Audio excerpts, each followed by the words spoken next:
Yeah, another day, another dollar, and nothing is cheaper. But at least we haven't been attacked by the Norwood Reaper, and that's all that matters at the end of the day. So I hope everyone is doing well this Thursday, October 26, 2023, episode 64 of the Digital Archipelago, as we wonder just who on earth is optimistic right now. Gio, how the hell are you doing? I'm doing all right. Yeah, Trying to you've been plow busy. through. What'd you say? I said you've been busy. Oh, very busy. Yeah. I'm currently writing the well, it's less technical than the other chapters. I'm currently writing the Humans of Flat Design chapter. So that'll be good. I talk a lot about like fauvism and German expressionists. Well, what do they call it? New objectivity. That so and I compare. It's funny because I compare it. Are we a minute in? Okay, good. I compare it to um the attitude of the liberated women in Germany at the time. So see, look, I'm not Norwooding. It's just the way my hair was greasy the other day. I compare it to the paintings of Otto Dix and George Gross and Kirchner. They're very, by our standards, reactionary, anti-sexual liberation attitudes. And I compare it to that one viral Humans of Flat Design banner from that hookup, or it's this like escort site for all sorts of kink and BDSM. Tryst. Do you remember that? Where it's like the huge black woman doing makeup, and there's like trans people in a field of toys. If you know what I mean.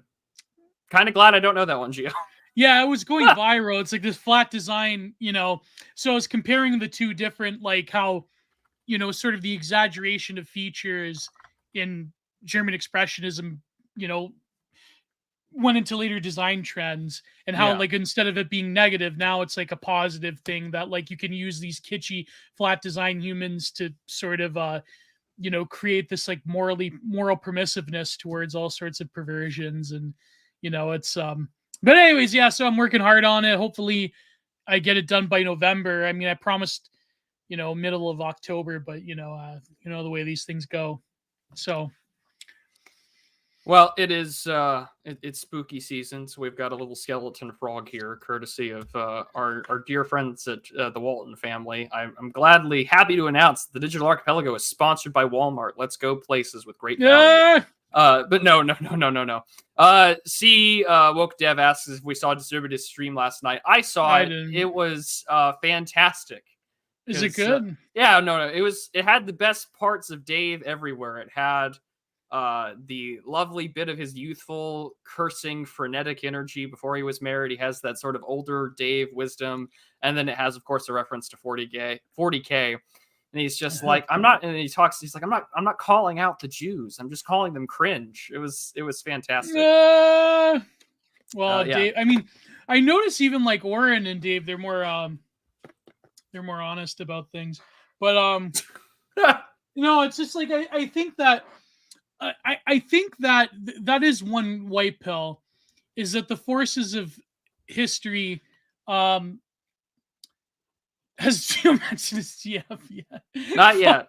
It'll get there. No, it'll come up. Well, because I found out in the group chat, I found out about what youngish and aging millennial and Gen X women, the type of literature that they consume. Oh yes. Whatever you do, don't go to TikTok or Instagram and type in dark romance. And don't look up Quan Mills either. Like you just got to do everything that you got to do to avoid it. But no, speaking of Humans of Flat Design, I love how on the cover of the latest edition of the Mars Review of Books, there's a spider that has all the humans of flat design eating the flat design humans. Eating the webs, eating the people of flat design. Which, speaking of which, you should buy the latest edition of the Mars Review of Books, because I'm in it and I review Sohrab Ahmari's Tyranny Incorporated. And just not to spoil the review, but the book is bad. News at 11. Sohrab Ahmari's not that great of a writer. News at 11. But by all means, it's nice to see my name published in something that's a physical copy. It's always great to see that. It's a good time. This is show number 3 for me today. So I just had a book review thing that I recorded this morning.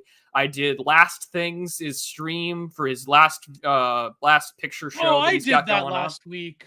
Yeah. So we talked about Akira Kurosawa's Red Beard, 1965. We talked about Exotica. All right. Well, apparently I'm the one guy that covered a Kurosawa movie, and it's probably his most Christian Kurosawa film. And then I'll be on after this later today on Last Things' channel talking about sort of what constitutes identity and American Abbasia. So it'll be it's going to be the stream that everyone hates because it's about identity. Other than that, I've got a new video out on Monday, sort of a little Black Pill Morgoth style rant. My favorite thing that someone commented was like, when the Prudentialist does a Black Pill video and it has the smiley face emoji, Morgoth does a Black Pill video and it's like the sad face emoji. And I was like, it really is the perfect combination of how Morgoth and I kind of take a look at the world. Maybe it's because I'm younger, maybe, I don't know. But it was partial inspiration for today's stream because I was happy to look at what makes us optimistic. It is spooky season. The current things are still going on abroad and at home. Well, to usher in the current spooky season, a spooky mass casualty event happened. So I don't know. That's just fucking depressing. I saw that last night as it was unfolding, and I think they've just apprehended the guy. And they were posting out like, oh, they scrubbed his Twitter account. And why are they doing it? And it was just like tweets from Elon Musk, Normie, the Tesla owners, Libs of TikTok. Libs of TikTok. It's spooky season, kids. Spooky, scary, glowing skeletons abroad. And what's worse is like, and I know that like that Sam Parker guy Twitter account kind of is just like blatant JQ posting, but he had a point. He brought up a tweet from like 3 years ago, and he's like, how do you want to know that these like mass casualty events, these shooters are going to succeed in their mission? You report them to the FBI because they won't do anything. And he was on the FBI's list. He had been reported saying that he had voices in his head. And is it spent time in a mental institution before? And he was just recently released from a mental institution. Okay, so Prude, you're an American, right? Yeah. That's not a retort. You are like American. Even Irish is, I would consider, bordering on heritage American. Well, we got to incorporate Pat Casey somehow. So yeah. Of course. But also the Irish have, well, I mean, not too long. I mean, I think Italians have been here not as long as the Irish, certainly, but it's probably getting there. But, Irish have been here probably second longest to all of the islands of the UK. So in Maine, though, does not Maine have? It's a fairly like blue state. Well, it's a blue state, but it's got some red in it. But I mean, like New England is like still like the whitest part of the country, so like it. I'm not surprised that they found a white male shooter to do it. But in terms of gun laws, though, I mean. Well, Maine, last I checked, is not as strict as, say, some other states that are bordering. It's not like Connecticut or... It's not like Vermont. Yeah, it's not like Vermont, That's interesting but then still, do they not have... Like, even in Texas, I don't think if you're on a certain, like, mental health registry, you can't... or maybe, I guess it's unconstitutional. Well, it depends on the state. Yeah. But, like, really, the two big things that, of course, bar... weapon registry, of course, is just like one, a felony conviction. Like if you're a convicted felon, you're not supposed to own firearms, legally speaking. And then, of course, a history of institution or a record of suicide or trying to commit suicide. Uttering threats as well, I think is yeah. I mean, that's so. I don't know. Like to me, it's just. He ticked off every government regulation, every FBI box there is. Don't you love it how every time these things happen, it checks off every checklist that the FBI and everyone else who wants gun control? Like, I know these things happen. These things do happen. Of course. They don't happen nearly as often as people say. Sometimes crazy people are crazy. They don't have to be activated like some Manchurian candidate. But sometimes people are crazy, right? For one, sometimes people do just fucking snap, and that's unfortunate. Yeah. And it does Randy seem... Stair is one of them. And it does seem that he's got the record of mental health and all that, the usual talking points. And then secondly, like, we're already seeing in a full overdrive for current thing. All right, we got to blink. One of those Bellingcat losers was just like, this guy is normal Speaking MAGA. of glow in the dark. Yeah, speaking of glows in the dark, the Bellingcat losers were just like, this guy was normal MAGA. He wasn't like an extremist or posting with his guns or whatever on Facebook and stuff like that. And so it's just like, like we're already criminalizing people who are like Make America Great Again, right wingers. Send me that tweet. Who is it by? It was shared in Pat's chat, but okay, I'll find it. Just scroll it up. But yeah, no, it was an absolute disaster. Well, I mean, like, was he even that MAGA? I mean, it doesn't matter, but it's like that one thing where they tried to I follow libs of TikTok. I'm like totally, absolutely all for Make America Great Again. Like, and the other thing too is they took his Twitter account down. It had like 411 tweets when I saw it before it was taken down. In one year, just like, that's impossible. Yeah, and it was just like, you've only been around for a year, and you could easily have 1,000 tweets after a month, not even. Right? So, maybe we're just too online, Gio. Too addicted to it. As I casually look at my profile and it says 22,953 tweets. I gotta delete some posts. I gotta delete some tweets. That's the new Patrick Bateman thing, instead of returning some videotapes. I go through my old tweets to delete them because, like, in 2016, in that I was posting some like cringe cool.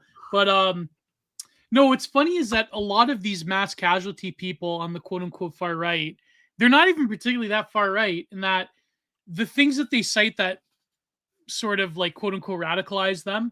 Yeah. Apart from like, I don't know, I shouldn't talk about it on here, but like, that one guy in the AW, I'm not going to say the name for YouTube purposes. Adam, yeah, he like the one that converted to Islam and stabbed his roommate. Many such cases. Yeah, actually, like not really. Well, apart from like those people that are probably reading esoteric literature, like that one guy that became like, that was like a far right guy, but then he became a radical Islamist. Like, apart from those people, the average like quote unquote far right, fun poster like Breivik, right? Yeah, the people they cite are like normie cons. Like, he cited Mark Stein, and he cited like whatever was going on, like Mark Stein, not even like Pat Buchanan or whatever. Like, he was citing like this guy citing libs of TikTok. It's like, or citing like, I don't know, like people that go on Fox News. They're not reading Miguel Serrano. They're not reading. They're not reading. They're not throwing Romans as they pump iron in their like basement turned gym, right? They're not reading James Mason. they're not. They haven't even read Siege. These guys aren't. I what's funny? In my defense, I haven't. In my defense, I haven't read that book either, and me neither. I don't think I will. Yeah. I'm not. I've read some spicy stuff, but I don't think I want to go that far yet, kids. Apparently James Mason's in like a posting war against these like Satanists, neo-Austrian painters or something. I don't know. No. I saw this nice article about it. Apparently he's a greeter at Walmart. Which, I mean, these, I don't know, like these guys. Wasn't that what was talked about on Night Owls the other week, where it was just like the guy what if they work in the same office? The guy that I guess shot Michael Brown or whatever like 10 years ago was he's working at he Walmart works at a now. Walmart. And I like that. It's like, do you think people just like find that Walmart and like shake his hand and call him an American hero? Yeah, and he's like, what if he works in the same aisle as James Mason? They're just stocking shelves together, Oh my god. Bumming cigarettes off one another. Like, we changed history forever. Yeah. Oh. Remember when we just had Supreme Gentlemen and it wasn't glow in the darks? No. Yeah. No, but it's funny because like you have these like this one like doc video segment where it's like following James Mason around, and he's like this frail old man taking welfare, and he's going to the soup kitchen, and it's like he's like, what is he gonna do now? Like, what is he like? I don't know. It's just like he published this edgelord book. It's like, I mean, people that I don't know, like they say his affiliation with certain groups or whatever, but it's like, it's just weird. Like this guy, he's like an old man going to the soup kitchen. there's probably way more to it, but apparently, breaking news, everyone, the U.S. Coast Guard in Maine is looking for the gentleman who had done this in the Kennebec River. They believe he may have escaped aboard his 15-foot Bayliner boat. Dude's going for 5 stars on Grand Theft Auto this week. So. Oh man, that was like, yeah, when you have when I was a kid playing Vice City, I used to go on the billboard or the apartment block and wait for the cops, stocking shelves, listening to Gio. Oh wow, that's crazy. We salute you, working men and women. We salute you. We'll be total lefties and just like say that you are the working class. You are the 99%. I wonder if that guy that makes the socialist TikToks, that dysgenic guy, I wonder if he recognizes James Mason as the working class small immigrant. Oh my gosh. Oh man. Well, it killed me because wild. Yeah. It's really weird though, because the other day when I wrote that Marshall McLuhan piece, and I was just like, don't you find it a little bit weird that like all these like war documentary guys on YouTube have their scripts written by the National Endowment for Democracy, and the only people that are calling it out, when the first thing I typed into that Kings and Generals National Endowment for Democracy, and the first video I got was from some like jackass named Midwestern Marxist. And he's just like streaming about like, look, these guys are supported by the National Endowment for Democracy. And I'm like, I'm a little worried here. Why isn't anyone else talking about this? Wait, which YouTubers? War history ones? Kings and Generals. He's got a few documentary video, like hour-long videos. And in the description of the video, it'll be like script written by so-and-so. And then you look up so-and-so, and it's like National Endowment for Democracy. And you're like, gets the noggin jogging, it activates the almonds. You're just like, That was like how I wrote about in my book, because someone pointed out to me that Kierkegaard, I can't pronounce that stupid Scandinavian name. The kitsch like fedora tip Reddit animations of the one I'm talking about, right? Kierkegaard? No. Probably if you showed me the animation, but yeah, with like the little birds, and they talk about like the recent one was about like South Korea not having kids. Oh yeah. I know who you're talking about. Yeah, apparently they're being funded by Bill and Melinda Gates Foundation. So there you go. And they even had like videos promoting like these new medical, I can't say the V word, but the medical treatments for various diseases. And basically, it was more or less a Bill and Melinda Gates funded op to like pump info into like medical research. Anyways, yeah. The point being is that a lot of people, like a lot of viral things you see on, that one, Kierkegaard, I can't pronounce Kierkegaard. Yeah. Kierkegaard. Okay. Kierkegaard. Yeah, there you go. They're funded by Bill and Melinda Gates. The In a Nutshell people. Yeah. They're German. Yeah. There's like a whole team of animators, though. There's like a whole team of 21 million subscribers? No bloody way. Yeah. Well, it's Normie Cole. It's Normie Cole. So it is Normie Cole. Glimpse into our future, the year 12,024. Big Bang aliens. North Korea's dying out. Yeah, all of this. Look at that. We can't eat meat anymore. Like, it's literally like, eat the soy slop. Second deadliest virus, nuclear weapons. The most dangerous weapons, not nuclear, it's biological. Oh, thanks, Bill. I love, when they always talk about like the next thing that's going to come, they're like, well, we got to be prepared for the next one. And I'm like, someone needs to like find that man. GK Chesterton's lamppost. If you like playing the game DayZ, you're going to live in DayZ. When they if you like your kitschy zombie apocalypse, you're gonna love it after we go through quarantine and pandemic 2. It's gonna be fantastic. I can't wait. Yeah, you're gonna have like where the zones in DayZ that has like the primo loot where you like but like chemical bomb drops on it. So you gotta like have the hazmat suit and everything. And that's where you can get all the primo scopes and FAMAS rifles and so forth. Yeah. I like watching DayZ. I don't know. Maybe I should play it one day. I always say these things. Like, I always wanted to play Second Life, and I don't know. Maybe I should do it. I don't know. Listen, it's gonna happen somewhere. It's gonna leak out of a lab. It's gonna be like Project Zomboid. How long can you survive until the helicopters start rolling in? It's just a sea of falsehood, distress, and panic. And honest to God, that's probably what we live in more so than anything. But it was funny listening to Dave last night, and we're talking about current things. What was in he the talking news. about? Well, he was talking about like the whole war yesterday, and he's just like, this feels very similar to 2014 and 2006, where like it made the news, but no one was talking about World War III back then. And I was like, well, it's not comparable, I don't think. And the reason why I don't think it's particularly comparable is because, well, America's not in the Middle East anymore in the way that we were during the global war on terror, both in 2006 and in 2014. Secondly, we also have the fact that we've been enraging these areas with the Yemen proxy conflict between Saudi Arabia and Iran. Iran has gotten way more advanced, and I think in their manufacturing and industrial capability when it comes to drones. And they've also had the Houthis been shooting missiles, which the United States government's been intercepting. The war in Ukraine has been happening for over a year and a half now. Like it's just not a different. It's a different world, and people are gravely concerned because. It seems that this government has nothing more than the desire to bang the war drum.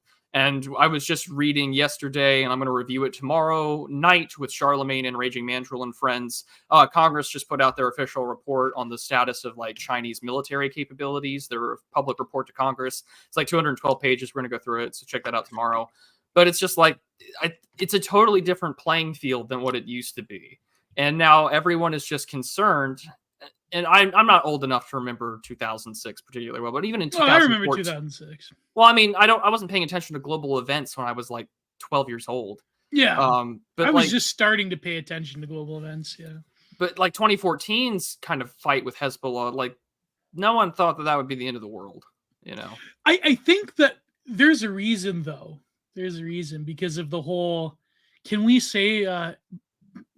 Hezbollah on YouTube, well, GDS gets away with it. It's okay. Yeah, the Hezbollah like disinfo where they pay like influencers to shill for that country in the Middle East as propaganda.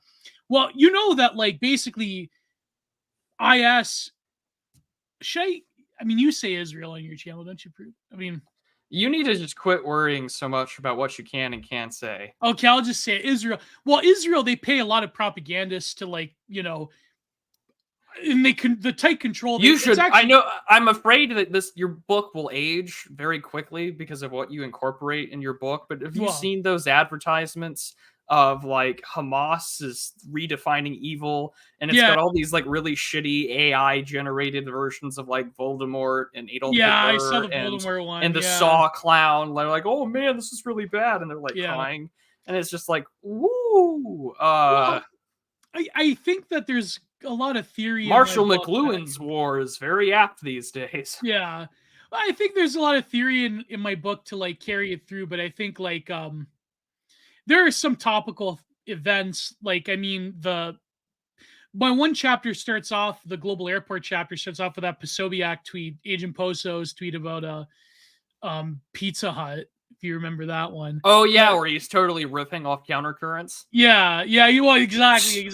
Oh, I may have to go back and reference that. He's ripping off countercurrents. But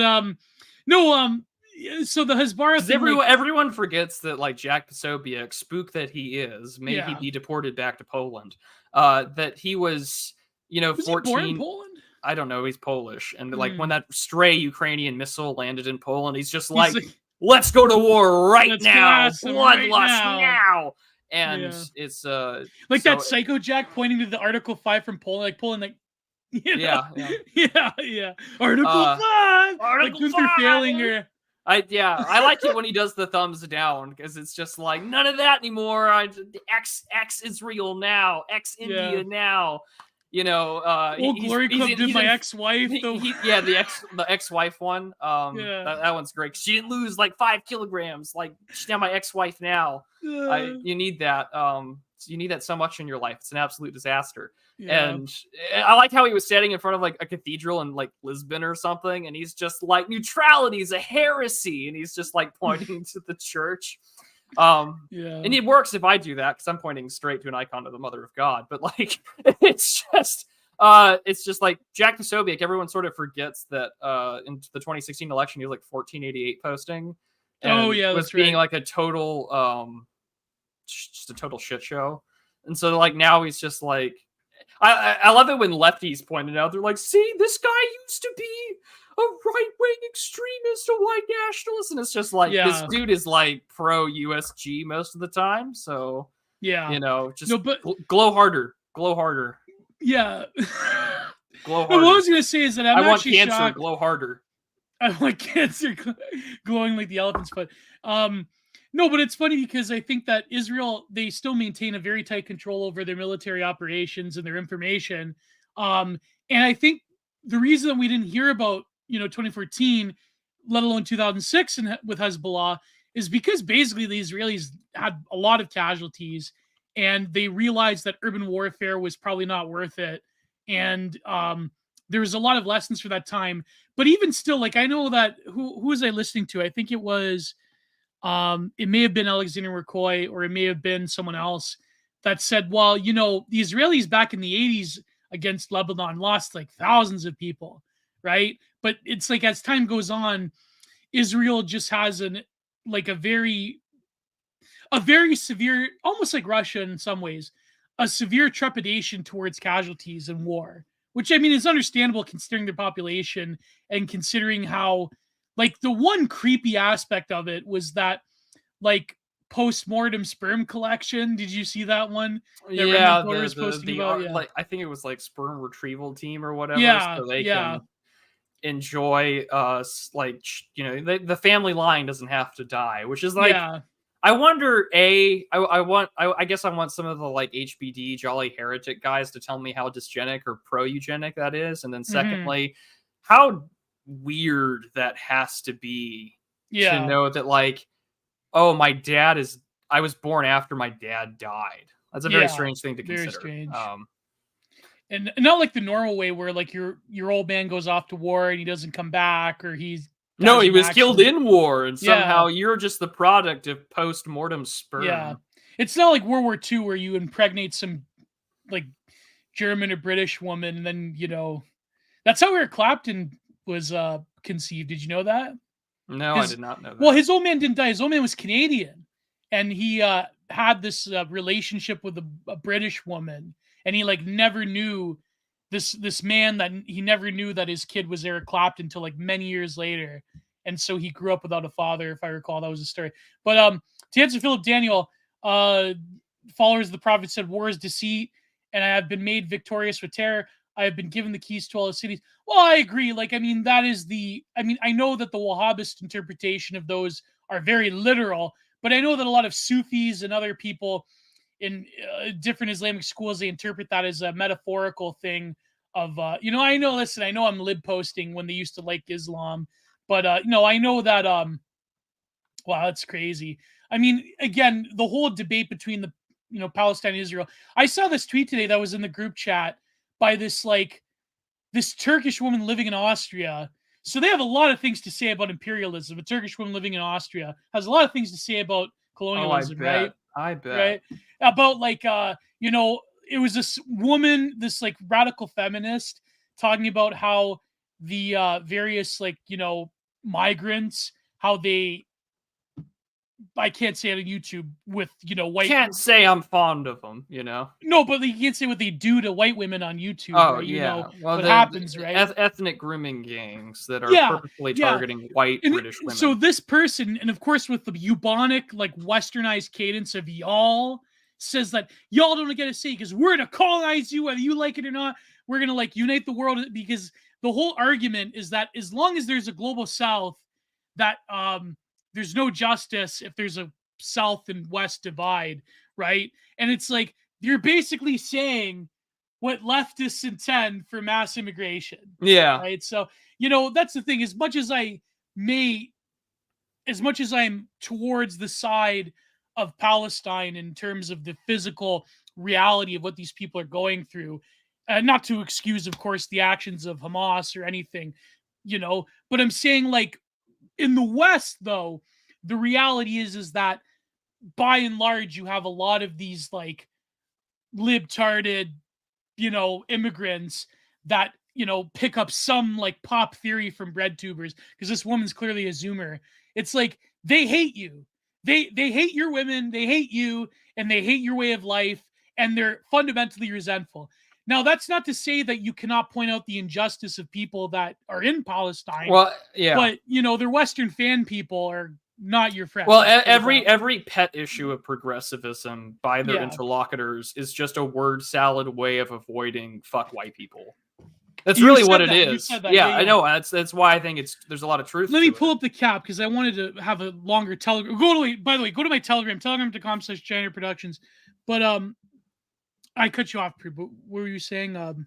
Well, once you start boiling it down to one, like, oh, it's the haves and the have-nots, and class is the real third rail of Western No, it's not. No, it's not. It never has been.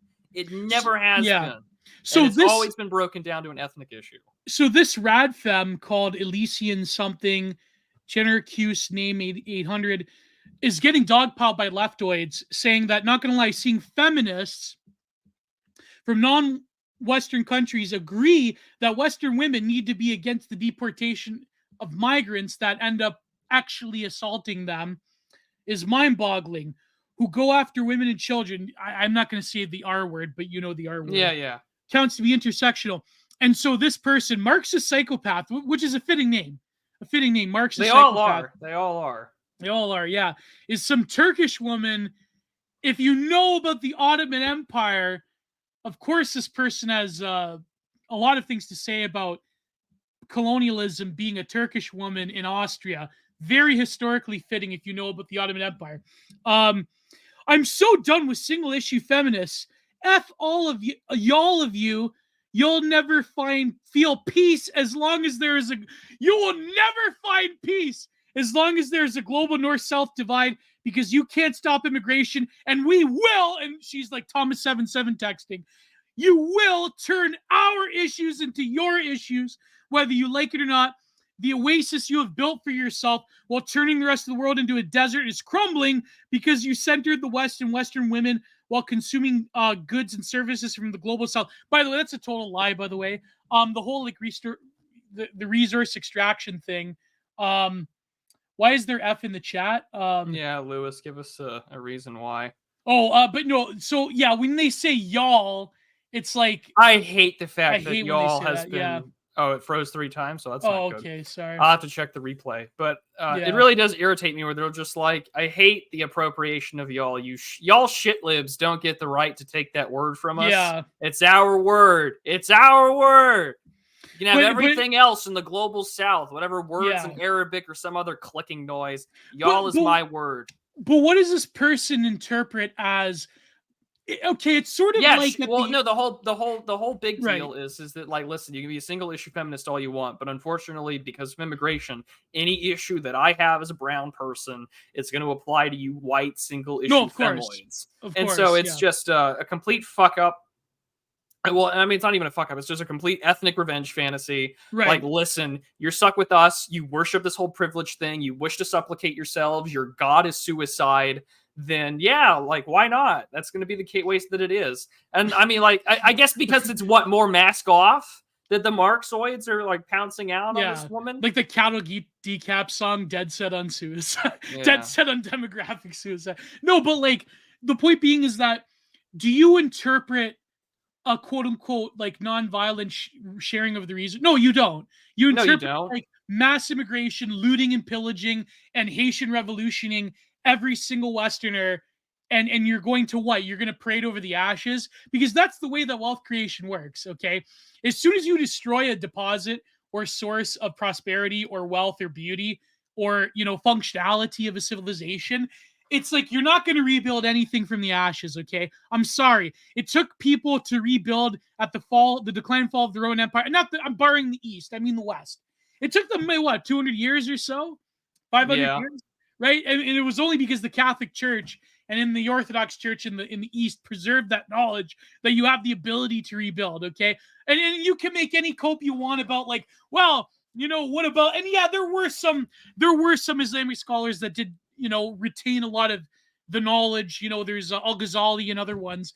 But of course that's stretching it a bit in terms of how the body of knowledge that the church managed to retain. But the point being is that once you destroy something, it's kind of like you're not getting it back for a long time, okay? And And so what this person implies with this revenge fantasy, not even living in Turkey, by the way, living in Austria, is that, it's not a peaceful transfer of anything. Okay. Now, for example, if people remember, if you go to my Patreon, all the reviews are there, generate views, which I have to get back into once I'm done writing my book. Patreon.com/Generate Productions.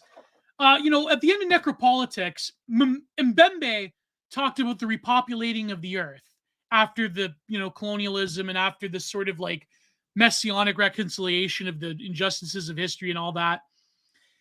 But what does that imply? Does that imply like we're going to sing Kumbaya and we're going to like realize this like grand global airport multicultural society? No. It's going to imply what you saw in Germany on New Year's in 2013. Or was it 2014? I forget. The mass RPing incident of German women. Yeah, during the Christmas markets and New Year stuff.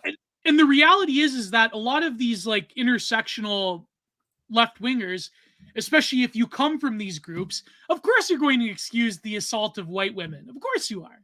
It's like, it's not even because you have to realize that when you have a by and large postmodern population, which is what the white liberal is a pure postmodern entity that has no intracultural or ethnic concern. When you have that with people who are incredible ethno-narcissists within the same coalition, bad things are going to happen. A lot of people are waking up to this reality, right? So it's like, well, you're already seeing that right here, right now, with like the coalition of ethno-narcissists, because like the Coalition for Jewish Values is going hard against Black Lives Matter, and Black Lives Matter, and it has to be reiterated. It has to be reiterated. It has to be reiterated because it seems to be lost on quite a few people. Most progressives, including Jewish progressives that are like, pro-Palestine, anti-apartheid state, this ain't a Jewish thing to them. It isn't about Jews. It's not about Zionism. It's a white settler colonialism that they're after here. And they see this as a white versus POC thing. This is where you're seeing the pre-programming already take place. And that's what's happening. And for a lot of us in America, there's already like videos of people like showing all the like kidnapped hostages or whatever. And there's some professors that are taking down the posters and they're like, why are you to lecture me on this? I'm Jewish. And like, this isn't, it's not about us. It's about... Did you know the deal since the Civil Rights Movement? Did you know the deal that we had? This is what kills me. I'm like, and I mean, again, it's the goal. Well, it's like it's like non-Jewish white liberals too. It's like you don't get an exception. It's the goal because you're a white woman because you voted for Bernie or you voted for Obama back in the day. You don't get an exception. Yeah, you're not safe. You're a DSA member. You're not safe. You don't think if there was a real ethnic conflict in New York that what's her name, Jamie Pack? The disgusting OnlyFans Jamie Pack. You don't think is she going to get exempt? No. You know what's funny? Remember that viral tweet with that like fat white like liberal woman when she's like, when the revolution happens, I may hide, but if I end up getting butchered and like other things I can't describe on YouTube, then I would be cool with that, right? That was the most honest. You remember that, Prune? With the cat lady glasses? Yeah. The cat lady basically saying, God, please let me die in a horrible race revolution. Yeah. Because that is the God that the left worships. Like, I know yesterday Dave was doing the whole 4 horsemen of the apocalypse thing based off Fisted by Foucault, like fake, gay, cringe, and retarded. And it's just like, really, those 4 horsemen don't matter. The God the progressive worship is suicide. The white God of it's a very Thanatoic nirvanic principle, as Freud called it. It is. Let me die in this glorious revolution of racial relations. Let me die like I died in Haiti. Let me be part of this grand apotheosis of martyrdom for racial reconciliation, which means I get macheted like some farmer in South Africa. That's what they fetishize. Real intra-Homway leftism, the intra-Homway left. Yeah. Yeah. No, but what does that say? Like, if you're a bi-POC woman, like this Turkish woman in Austria, that you enjoy the benefits of Western Austrian society, that, by the way, your ancestors tried to take away during the Ottoman Empire, but let's not get into that one, right? What does it say that you can't control the men of your populations, that you're cool with them assaulting fellow women and doing other ghastly stuff that some of these migrants have done in Northern Europe and elsewhere in Western Europe? Like, what does that say about you? don't you want to be proud? Don't you want to say that, the revolutionary man of the BIPOC spirit, that they're going to be upstanding and moral, unlike those evil white men, right?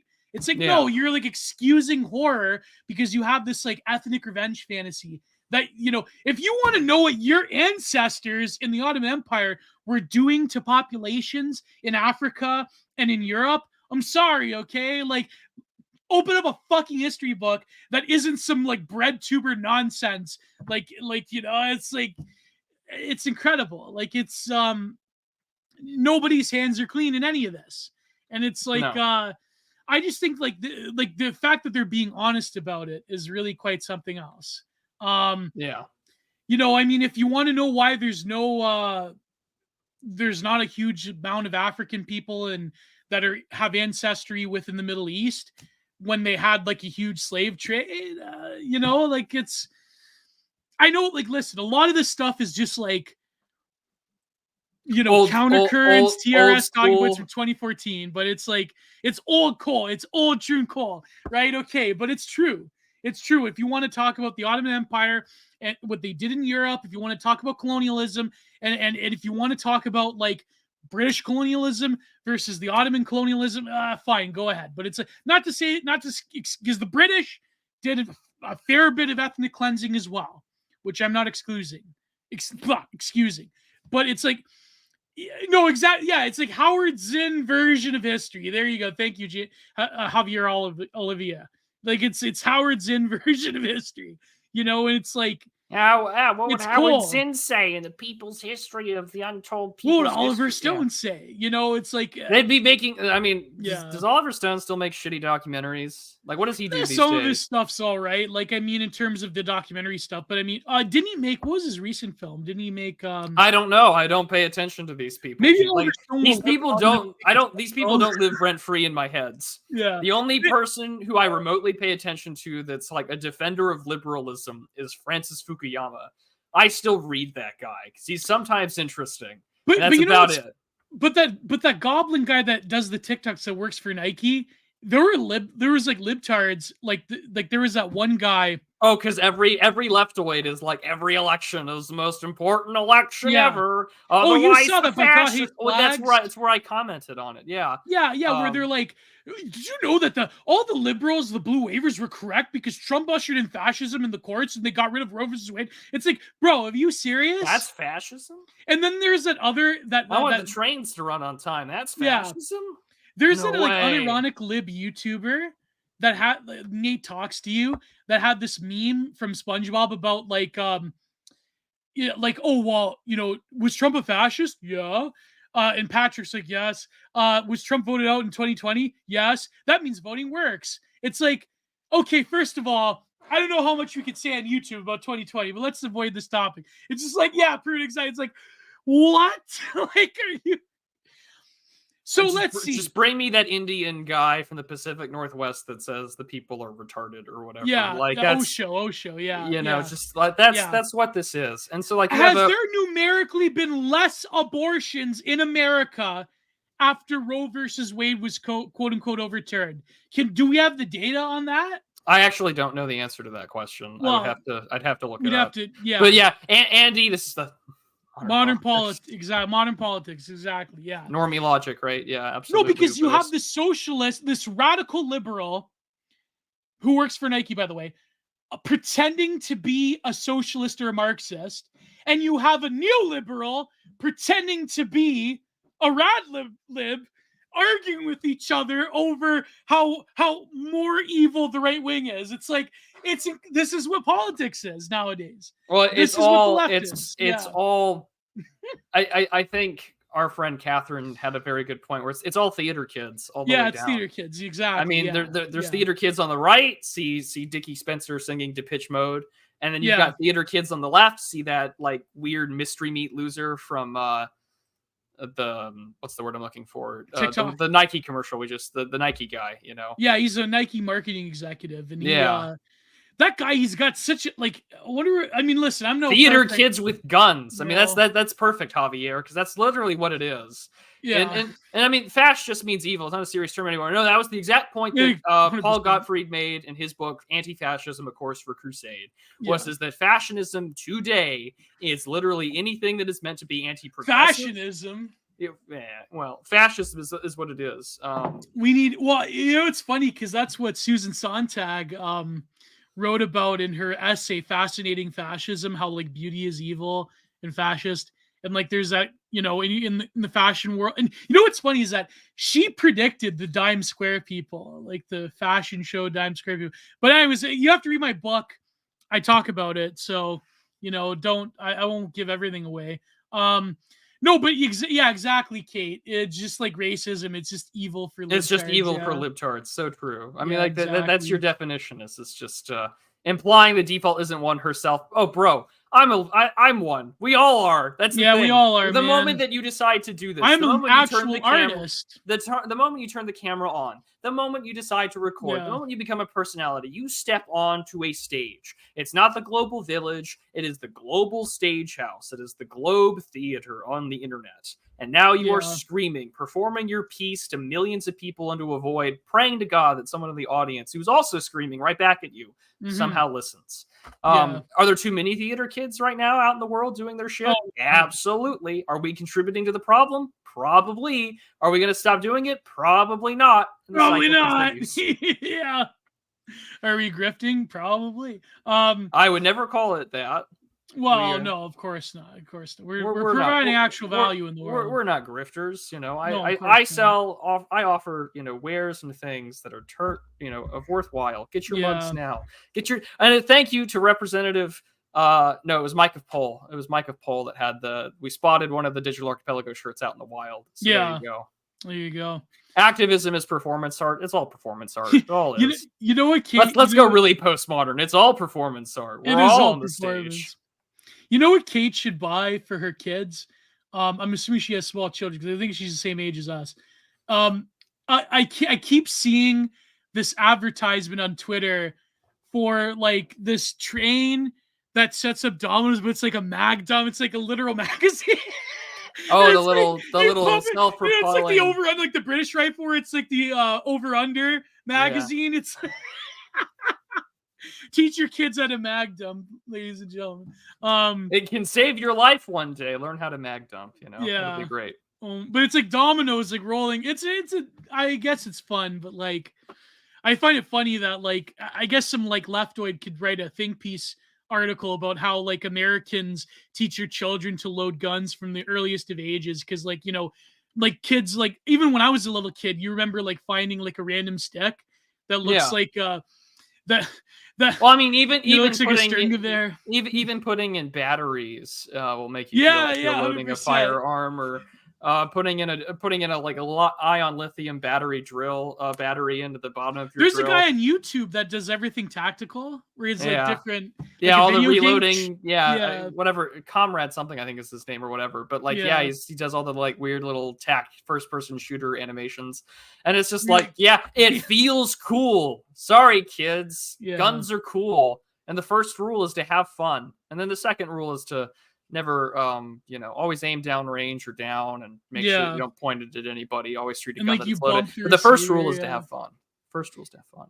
Why do you, on like an AR platform, why do you bump the receiver like when you pull back? Because it's just to make sure it's fully locked. Is that what you do? Or sometimes, other times, like a lot of people just do it to look cool. You really don't need to. Yeah, of course. You really don't need to.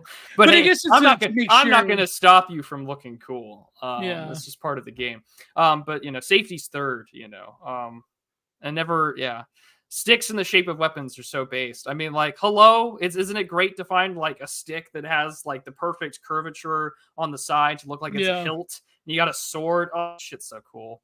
And yes, it is a jam clear. But anyways, it's just. 20% of this chat has guns within arm's reach. I do. I don't know about you, but we're on YouTube, so I'm not going to be doing that to show you. I have racked around before on the air, but never when I have the camera on. For obvious reasons. The Heckler and Koch has a different slap. It's That's the the air is like MP5 on the slap top. everyone has. Yeah, Yeah, it's every Call of Duty movie. They always bump it. Like it's look you know, good, it's got feel a good, static. safety third. So true. Yeah. Nothing happening stocks have never been lower. Well, glass bell. That's the Well, eternal, apparently, like, this is the wheel of Samsara, right? Nothing ever happens. It's happening. Nothing ever yeah. happens. It's happening. Nothing ever happens. It's happening. And then bam, you're dead. And then you have to restart the whole cycle again on the wheel of Samsara. Well, a big account that we're both friends with in the group chat said that by the weekend we'll know if something happens or not. So we'll see with the Middle Eastern situation. I don't Yeah. know. I mean, there's people that have rumors. Like, did you see that Colonel McGregor said that there might be something popping off? It's like, how is he getting this information? I don't know. I like Colonel McGregor, but Colonel McGregor's just been like casually JQ posting for boomers. yeah, He's just like, look, Victoria Nuland and all these people in the State Department, they have an ethnic axe to grind with the Russians. And it's like, yeah. okay. I know Nick Okay. Salo doesn't like him because he like keeps predicting stuff that maybe may or not happen. Like Well, like, I don't know. It's just I like McGregor. It's just do people? How many people take stock in predictions?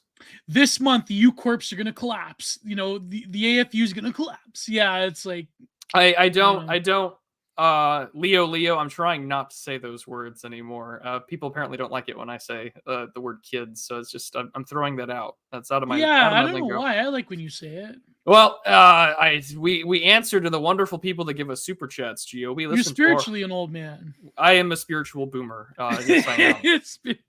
I'm a spiritual Yeah. boomer, and I don't mind that. I'm a grumpy old man, and I'm okay with it. I love it. Predict it is an easy way to lose money. So true. I do like the I like how we can bet on politics and elections. My way of doing stuff, however, is I like betting, well, not betting, but I like shorting or investing in marijuana stock. Because anytime I check every ballot initiative every year, and I look where marijuana is on the ballot, and then for starters, I'm not a financial advisor. I don't have my Series 7 license. This is just me offering a financial anecdote based on my own personal experience. So don't sue me.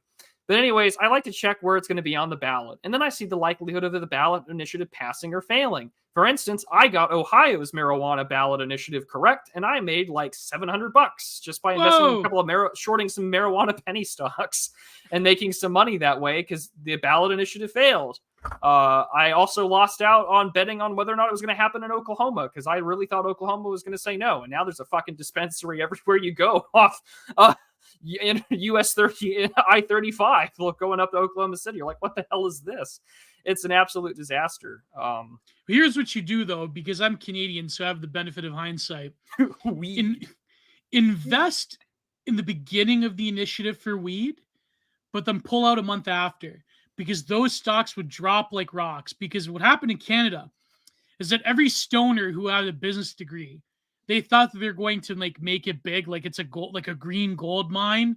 Yeah. But reality is that because the government prices things so highly,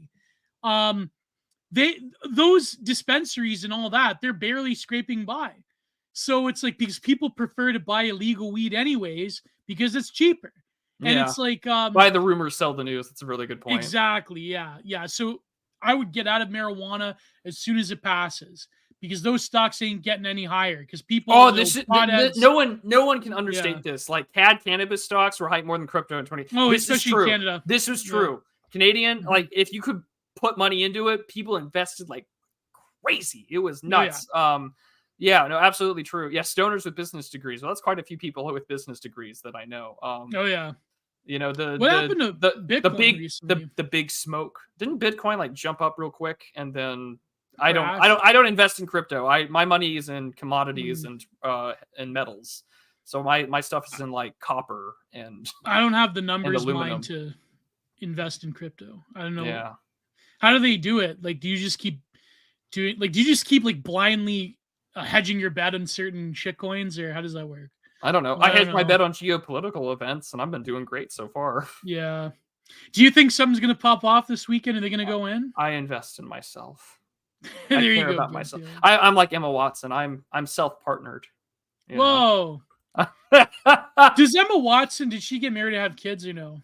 No, she's like 30 something and single. That's why I said she There's calls still herself time. It's like, oh, it's like that fucking evergreen tweet about from Stefan Molyneux about Taylor Swift. She turned 30 this year. Hope she knows like 90% of her eggs are gone.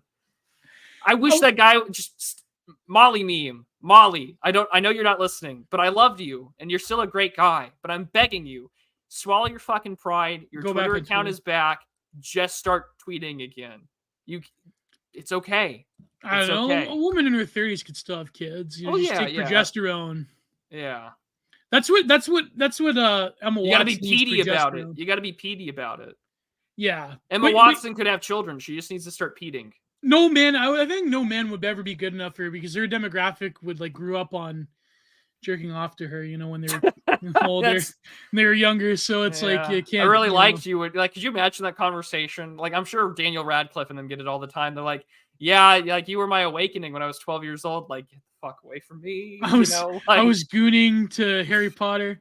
You know, I wrote so much fan fiction. Get the fuck away from me. Apparently, they're female gooners that that's how you get special ed children. That's so true. Just ask my folks. So true. So true. No, there are female gooners. There's goonettes now. They read dark romance. Yes, the Zoomers are indeed fucked, and that's okay.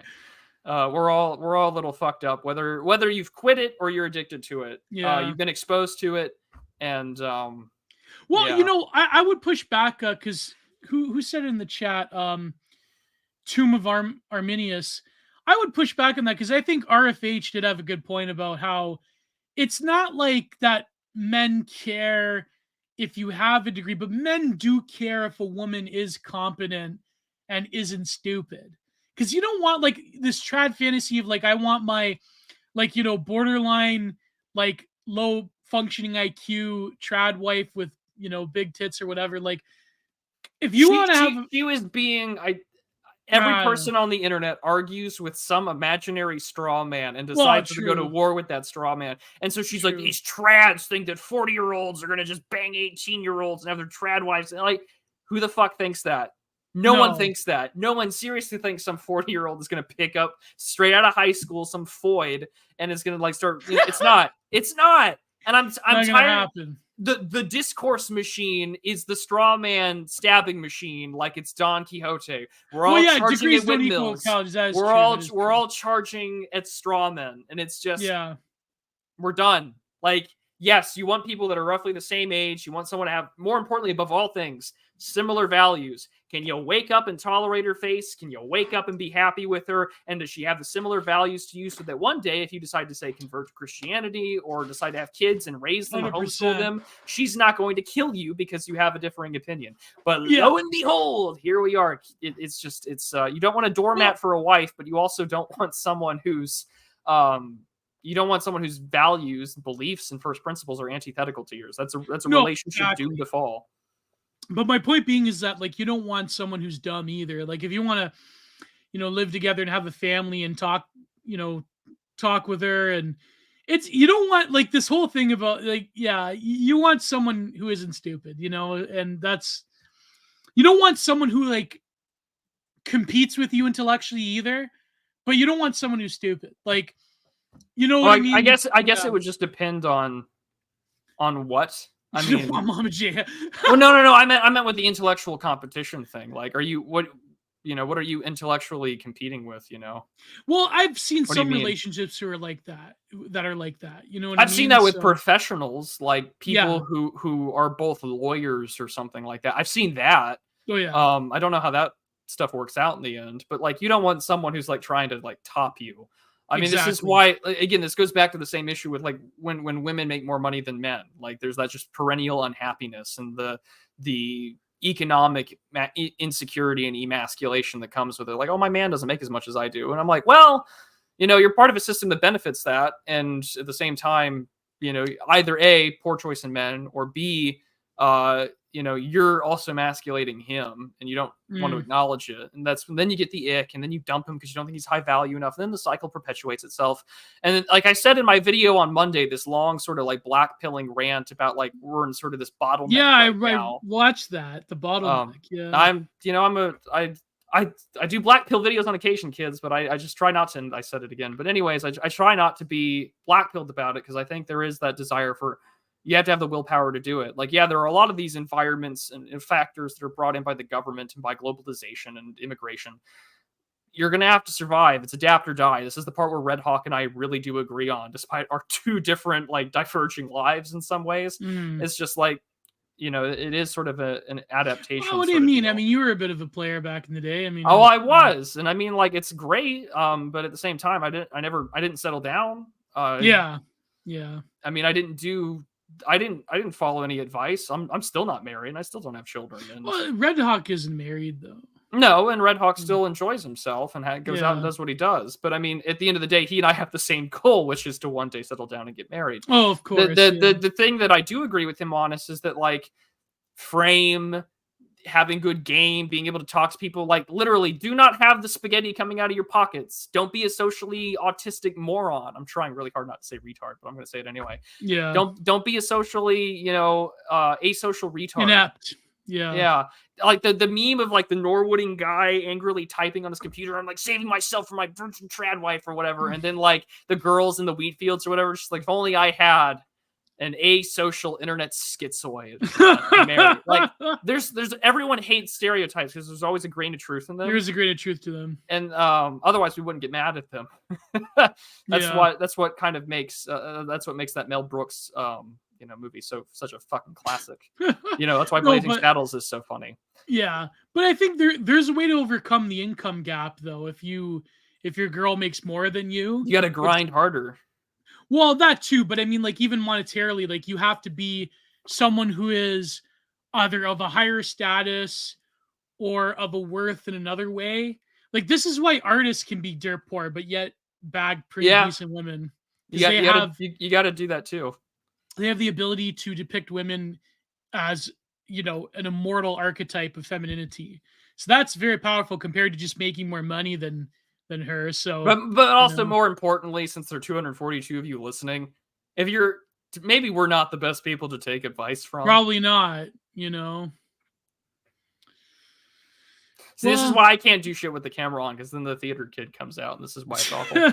An ugly wife is a treasure at home. I think Billy Pratt said it best. Every guy just wants a mid that's beautiful and only a way he sees, and it's 100%. That's true. Yeah. But is there more? Ask your fathers. Ask your fathers. Well, I mean, some people don't have fathers. If you have, we have a pretty multiracial viewing base here, so it's important to consider. Not everyone's got dads. Well, this is why I find, and I know I shouldn't be too hard on him because of his various mental breakdowns, but this is why Jordan Peterson, one day when I shouldn't say anything too bad, but yes, Angie Benji, we know. I know. We're both part of it. That's okay.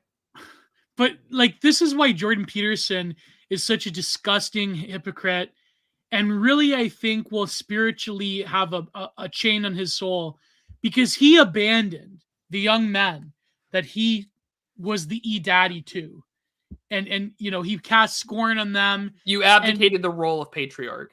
There's nothing worse than a father like Cronus, a father expelling his children or eating his own children. There's nothing worse than that, right? Yeah. And I think, like, Jordan Peterson expelling the millions of young lost little boys, at even the ones that even not numerically but spiritually lost little boys, that he was the shepherd and daddy to just cast them to the winds for, I'm not going to say for YouTube, but, like, the certain I don't know. There's something going on with him. There probably is some kind of Tavistock program going on there. For him to abandon them and cast them out, and say, "I shall not know you," is disgusting. Yeah. And I think Jordan Peterson is one of the great tragedies of the internet age, but a self-inflicted tragedy. Well, he did sell his soul. He sold his soul.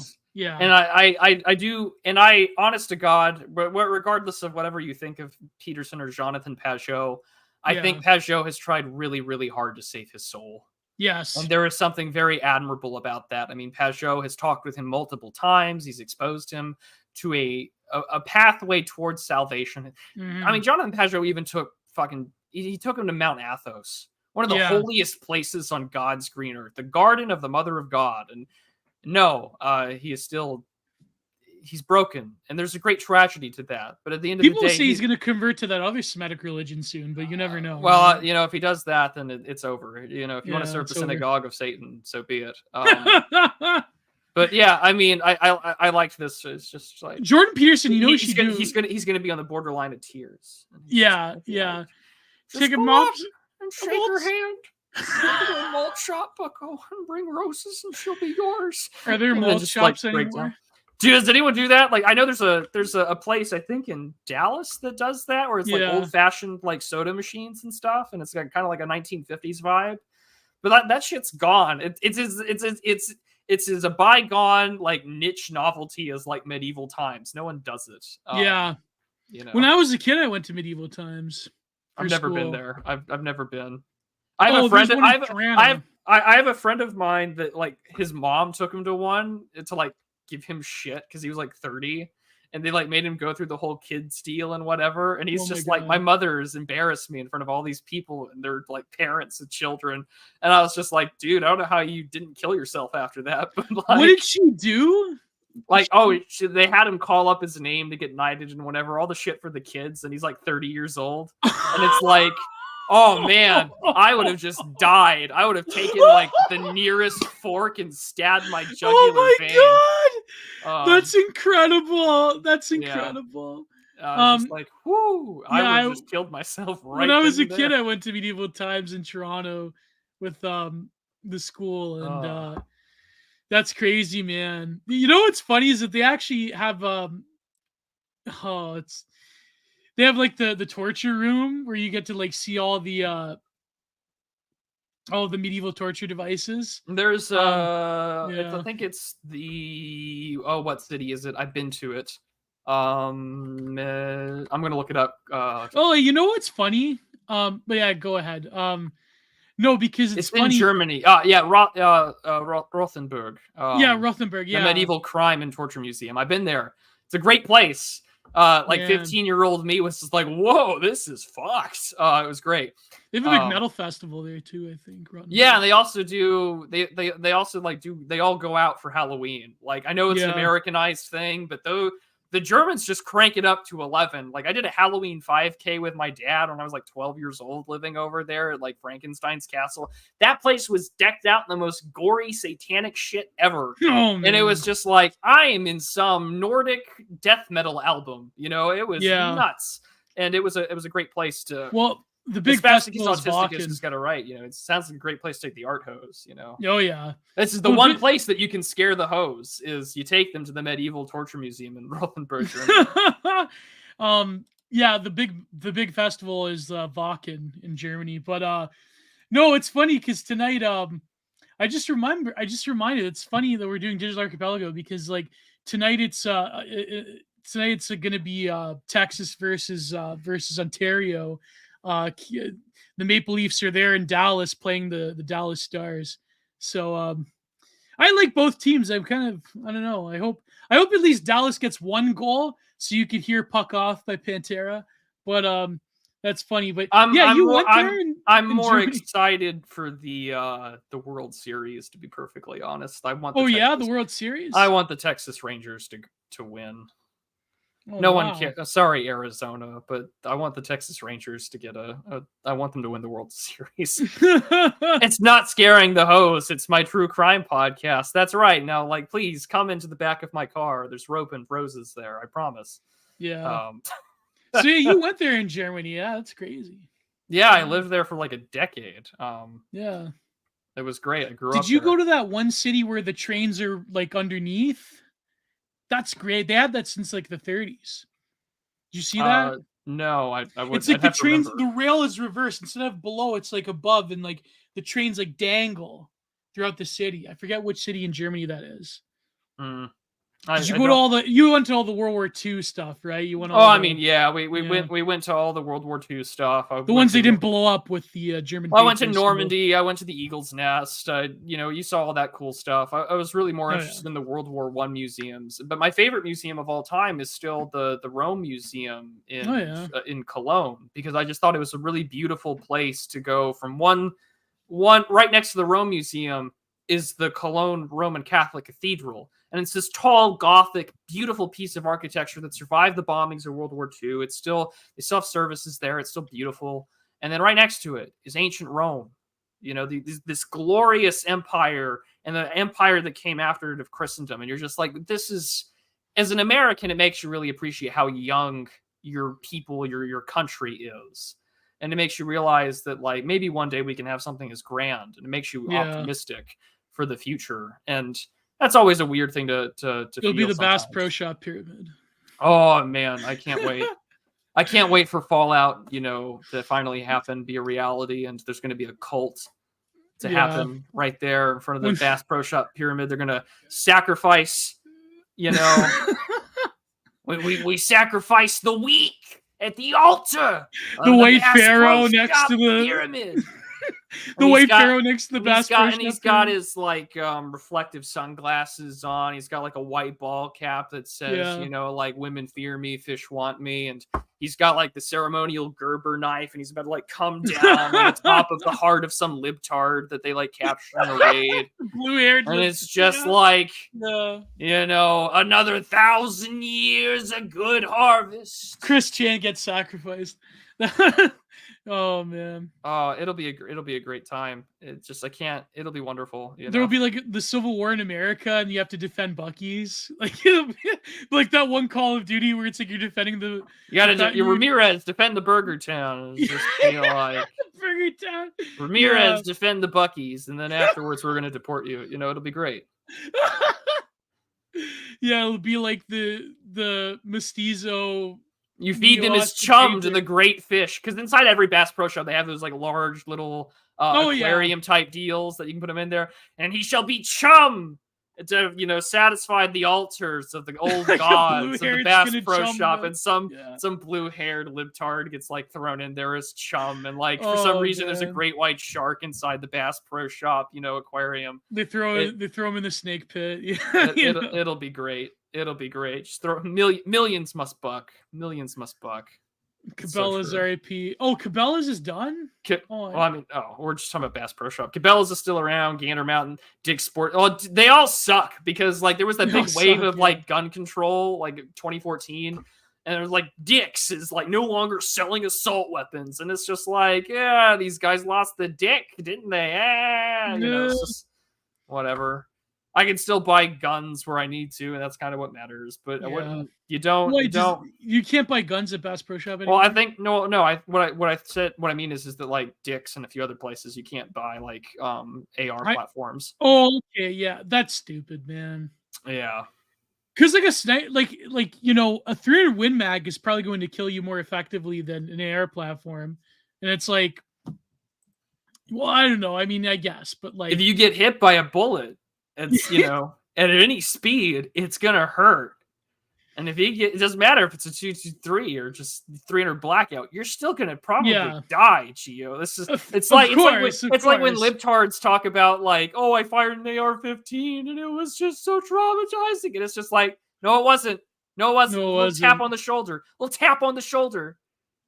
No, but that's what I mean. A 308 Lapua can probably kick you, can take you out farther and quicker than any other platform. Deport libtards. Just deport libtards. And Whitworth is right. The Pyramid has a Beretta custom shop. Like, you're good. Just there you go. Deport libtards. That's all I'm asking for. Let's just deport them. Yeah. But anyway, the Metro Exodus plot. Don't get me started. I've played all 3 of the Metro games. The third one is okay. I know what they were doing. They had to escape sort of the contrived nature of the story. Plus, they're working off of his books. But like, man, what kind of a disappointment it was. I wanted to like it, but I don't know. It wasn't like the first or second one. I wasn't a fan. Are we calling it deport now? I just don't want them in my country. The libtards can ruin Mexico or like Guatemala. Like they can have their chance to be the white savior colonists they always deep down have never stopped being, but they can just do it somewhere else. So I'd like to run things from now, It was like that, that's perfect, Lewis, the whole USA Today, and it was like the attachments to your AR-15, and it was just like a perfect meme platform. It's like I can attach my boost. It's a stats booster, it was great. They actually did have a cannon, a howitzer-fired nuke that they developed in the 60s. Yeah. Yeah. It was in one of those GDF videos. But, man. Well, we've been talking about all this sort of just shit, and the one. So, any more news on the mass casualty guy in Maine or no? No, I think the manhunt is still on, and now a well-regulated militia is trending on Twitter. So people are arguing about the Second Amendment. Of course. Why is it because Israel doesn't want to go to war just yet? Is that why they're bringing? I don't know. Well, what do you think is going to happen this weekend? You think they're going to announce they're going to go in, or I don't know, probably. Well, not. I suppose a new aid package has to be developed now that we have. Well, everything was dependent on getting a new Speaker of the House, and they had all this. We're getting to it, John Carter. We'll get to the optimism in a little bit. But so they had to wait to get a new Speaker of the House. And there was all this fuckery about who was going to be the next Speaker. Was it going to be Jim Jordan? Was it going to be Steve Scalise? And then we all rallied around Mike Johnson, an evangelical who adopted a 14-year-old black child as a newlywed. And then... Apparently that was a trend in the 2000s, evagelicals adopting black kids. Did everyone just forget that The Blind Side won an Oscar in 2009? It was the ultimate white savior, like, the Southern white woman's going to adopt herself a black child, and it's going to be a great time. He's going to be a football star. And it's just... Thank you, Sandra Bullock. I'll greatly appreciate that, and I'll take somewhere else. But it was just an absolute shit show. Anyways, so you got that. Everyone sort of just magically rallied around him. And I'm going to read this little bit from our friend Sandbatch, who knows his area. There was a boomer libtard that was like chastising him for praying in the Senate floor. That was going trending. Well, he's a pretty devout Christian in the evangelical sense. So anyways, like separation church and state. So this is from Sandbatch, and he says, like I intimated last night, I know Mike Johnson moderately well. I have long fantasized about running my buddy for his seat, and it wouldn't be a hard win. But here we are. So here is a takedown from here in the swamps where you all think are precious and things that we can't understand. I'm seeing explanations that Mike just doesn't have any enemies, that he's a nice guy. Well, that's fine, but 3 nights ago he was polling internally at 10th, and with plenty of people in front of him that are nice guys too, many with better public profiles. One was even black. What was going on here? In Louisiana District 4, on the outside, looks like a pretty ramshackle. It is functionally no economy in Shreveport outside the existence of the military base there, and in recent years, incredible tech spending as part of the military-industrial complex. The Republican Party rules the Shreveport area with an iron fist. There is no competition from the Dems, and most Republicans could potentially replace Mike or just down-market iterations of Mike Johnson. Louisiana 4 runs entirely on military spending. It is where we dump radioactive and hazardous waste products for the military. It is where we fly drones to bomb brown people from. And it is where we put retired spooks after they become into the field, and where a significant chunk of the cyber defense complex is based. All of that appropriation, all of those contracts come through the congressional pork barrel spending. The representative from Louisiana 4 is less a representative of Louisiana than the congressman from Lockheed Martin and the United States Air Force. So we are told that this guy is just, shucks, everybody likes him. That's not the case. You are looking for people who, 1, can satisfy Trumpsters, 2, reliably pass along military spending bills. Mike is one of the 2 or 3 people who fit the bill. The problem is making it look natural. And my assumption working right now is that Steve Scalise represented Mike Johnson after he bowed out, and the party needed a few more failed votes before it could safely throw up the dark horse compromise candidate, and that candidate is Mike Johnson. So... with that being said, you're going to get your aid package to Israel. There's still some stuff being moved there. The whether or not, I don't think it's a good idea for the IDF to go into Gaza Strip and go block by block. If anyone has learned from Fallujah, Bakhmut, any urban combat setting, as we saw in Serbian stuff, that shit is costly, bloody. Sarajevo, what we saw in Aleppo, that shit is costly, bloody, and will take down, And will cause disproportionate amount of lives. Technologically advanced militaries tend not to do well with all Nope. their advances. Either raise the place and glass it, or do that. And so far, I think Israel's kind of caught in this position where it's like, hey, we just accidentally got the whole Arab world pissed off. Saudi Arabia and Iran are talking to each other again. And if the United States government doesn't stop intercepting missiles from Yemen, things could get bad really quickly. So I don't know if anything is going to happen, but it does illustrate that everyone's like, the stakes are high. Well, yeah, that's exactly. Like, that's what happened in Fallujah, is that it created a giant vacuum for every Islamic extremist in the whole entire region to go there and fight Americans. Yeah. And so urban combat tends to create these huge bottlenecks of combatants. And to go there systematically and clean them out room by room, it's terrifying. You know, you're literally fighting inch by inch. And yeah, you're right. Advanced militaries, they tend not to do very well in them because, you know, they're not very adept to guerrilla tactics. And so, you know, whoa, holy crap. I just, yeah, so the Israelis are going to have a huge time. Their army, the capabilities of the IDF is not what it was. And don't worry, we'll get to it at the end of the show. Holy shit. But yeah, thank you. Yeah. It's a very kind leaf. Yeah.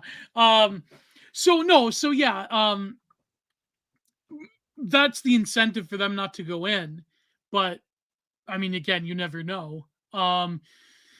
But in terms of the spending, I mean, apparently this guy, Mike Johnson, he's pretty good at not giving Ukraine any more money, but he's probably going to have to anyways.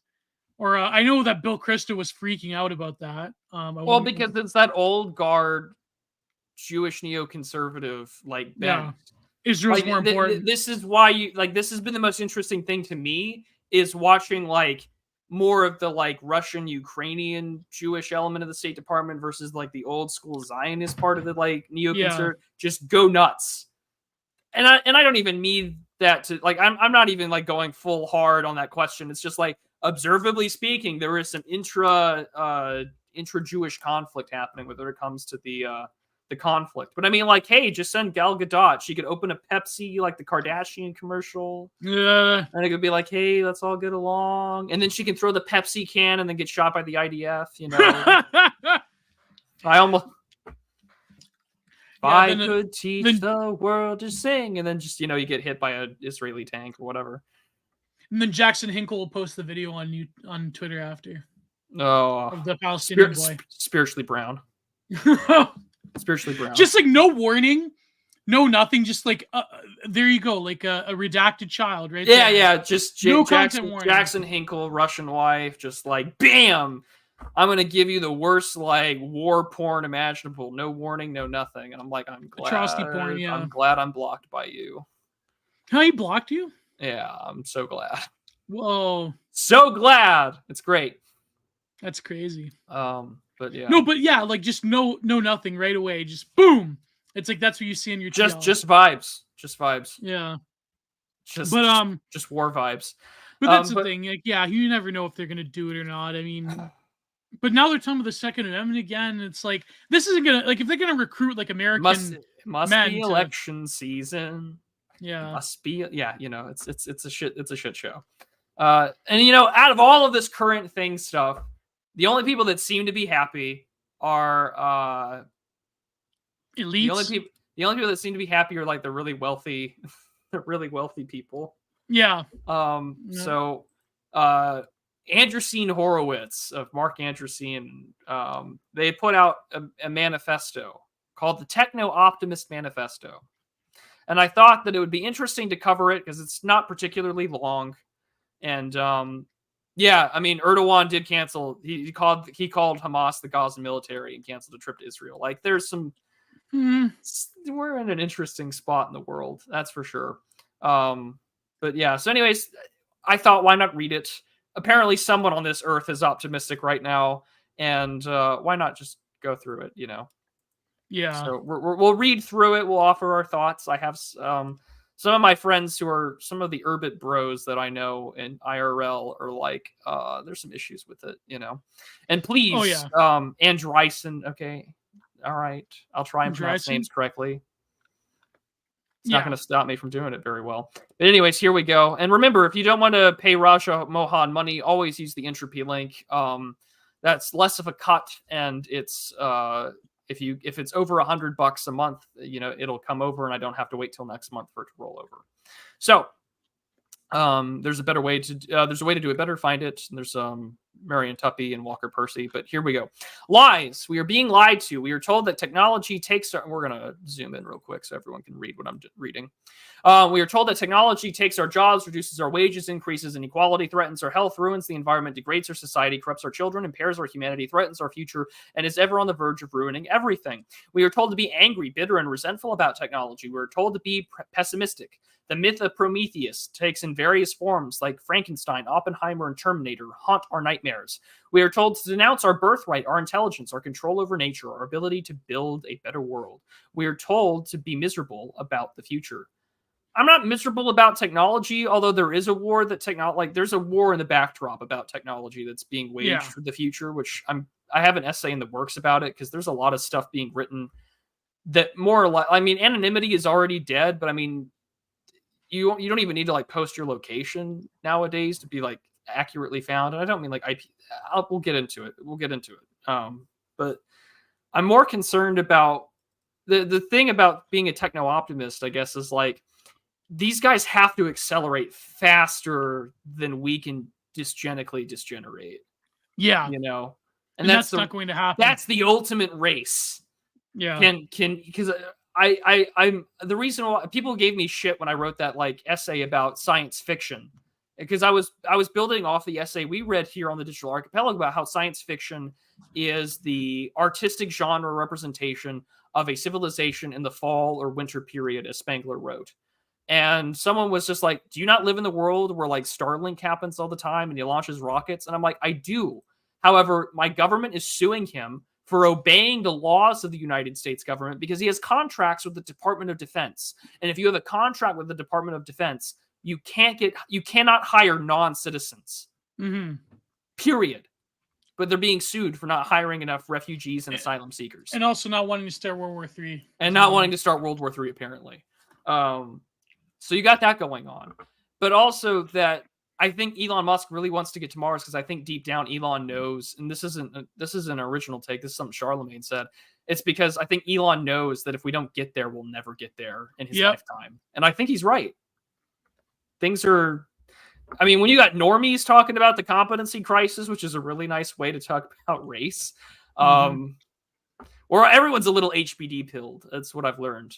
If you examine your assumptions long enough, but without having the intellectual framework for it, then you will discover that. Yeah, 100%. But how do you escape the IQ shredder? That's the big problem, right? Because I don't think anyone's figured that out. Yeah, exactly. I don't think anyone's figured that out. How do you make smart people have more kids? I don't. Well, according to Kashuda interviewing those two elite breeders, it's religion and racism. Pretty much. And I think Kashuda even tweeted it out. We said religion on the air, but it was really more racism was the we need more racist Christianity. That's what's gonna work. You need more racist liberals. you need 19th century Anglo anthropologists mating. Personally, if we were going to engage in a little bit of eugenics, I would want Kate Ledecky and Michael Phelps to have a child. There you go. They're the two best swimmers on Earth. She's the best female record holder. He's the best male swimmer, Olympic speaking. Imagine if they had a kid. Could you imagine what the aquatic ape theorists would just go ape shit over? Oh my God, we just bred our missing link again. The kid can swim and breathe underwater. I don't know. I'm having a good time. It's like that one Polynesian tribe that can hold their breath longer underwater because their fishing technique that they've had over thousands of years. Yeah, evolution does happen. Yeah, but this, I don't know. I'm skeptical because humans aren't cogs though. That's why I kind of don't fetishize IQ the way that a lot of people do, sort of IQ fetishists. I don't know. I think that humanity is malleable to an extent. IQ has the hard limits of genes and so forth, of course. But I think that in terms of the greater sort of view of populations as human stock, I mean, I don't know. It's kind of like too reductive for my taste, but at the same time, there is a real problem with the competency crisis because I think like, old boomers that are like, say what you want, that are in the midwit range and can't really think through like more complex political concepts, they're still the ones who are servicing by and large the apparatuses of technology and of industry and public management that make sure that you have running water, or make sure that you're not drowning in garbage, or make sure that there's other systems that have more or less worked. That's the thing. Like, how do you replicate people of that aren't just going to like cause more problems than they solve? Anyways, yeah, go ahead. Let's go ahead. Yeah. I don't know. This is show number 3. Yesterday it was a good day for me. I'm in a genuinely good mood. Like, let's go is the type of mood that I'm in, and I'm happy about it. There's some sections of this that come off as like unironically neoliberal, but like we'll see. Yeah. Venture capital. Yeah.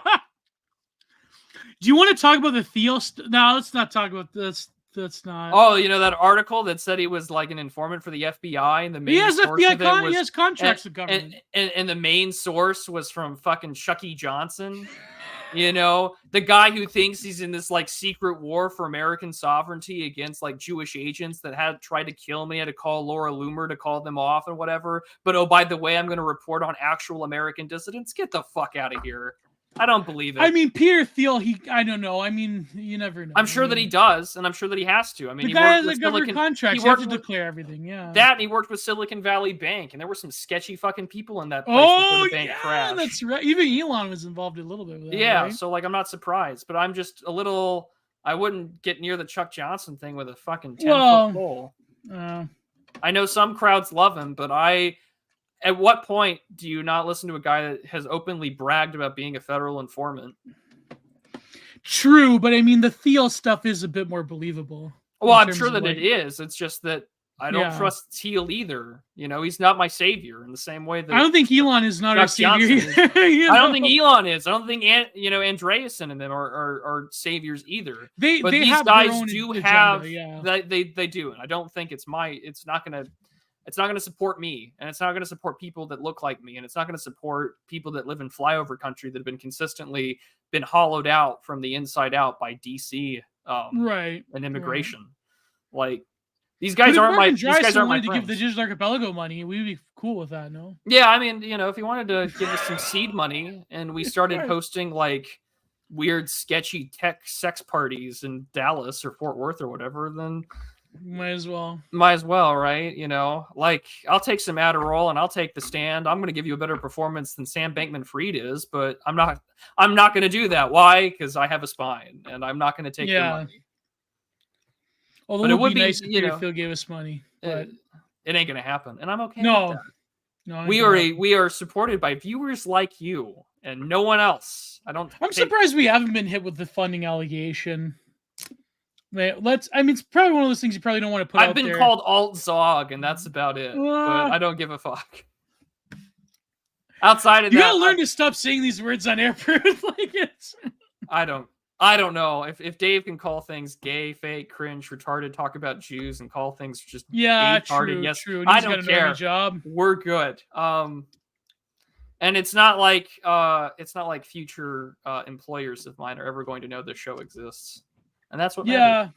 But I mean, I don't know. I just think that it's what's funny is that I gotta say one thing is that Josh Neal article, like, I mean, I don't want to cause drama or anything, but like, there is something to be said about like, not necessarily people that he was talking about, but like, there are grifters who crib off of dissident right. I mean, there's plenty of people that are like higher above us that crib off of dissident right talking points that guide it towards directions that are neutral, or at least like, friendly to the standards of like normicons, right? So, and whether or not that's a good thing or not, that's also debatable.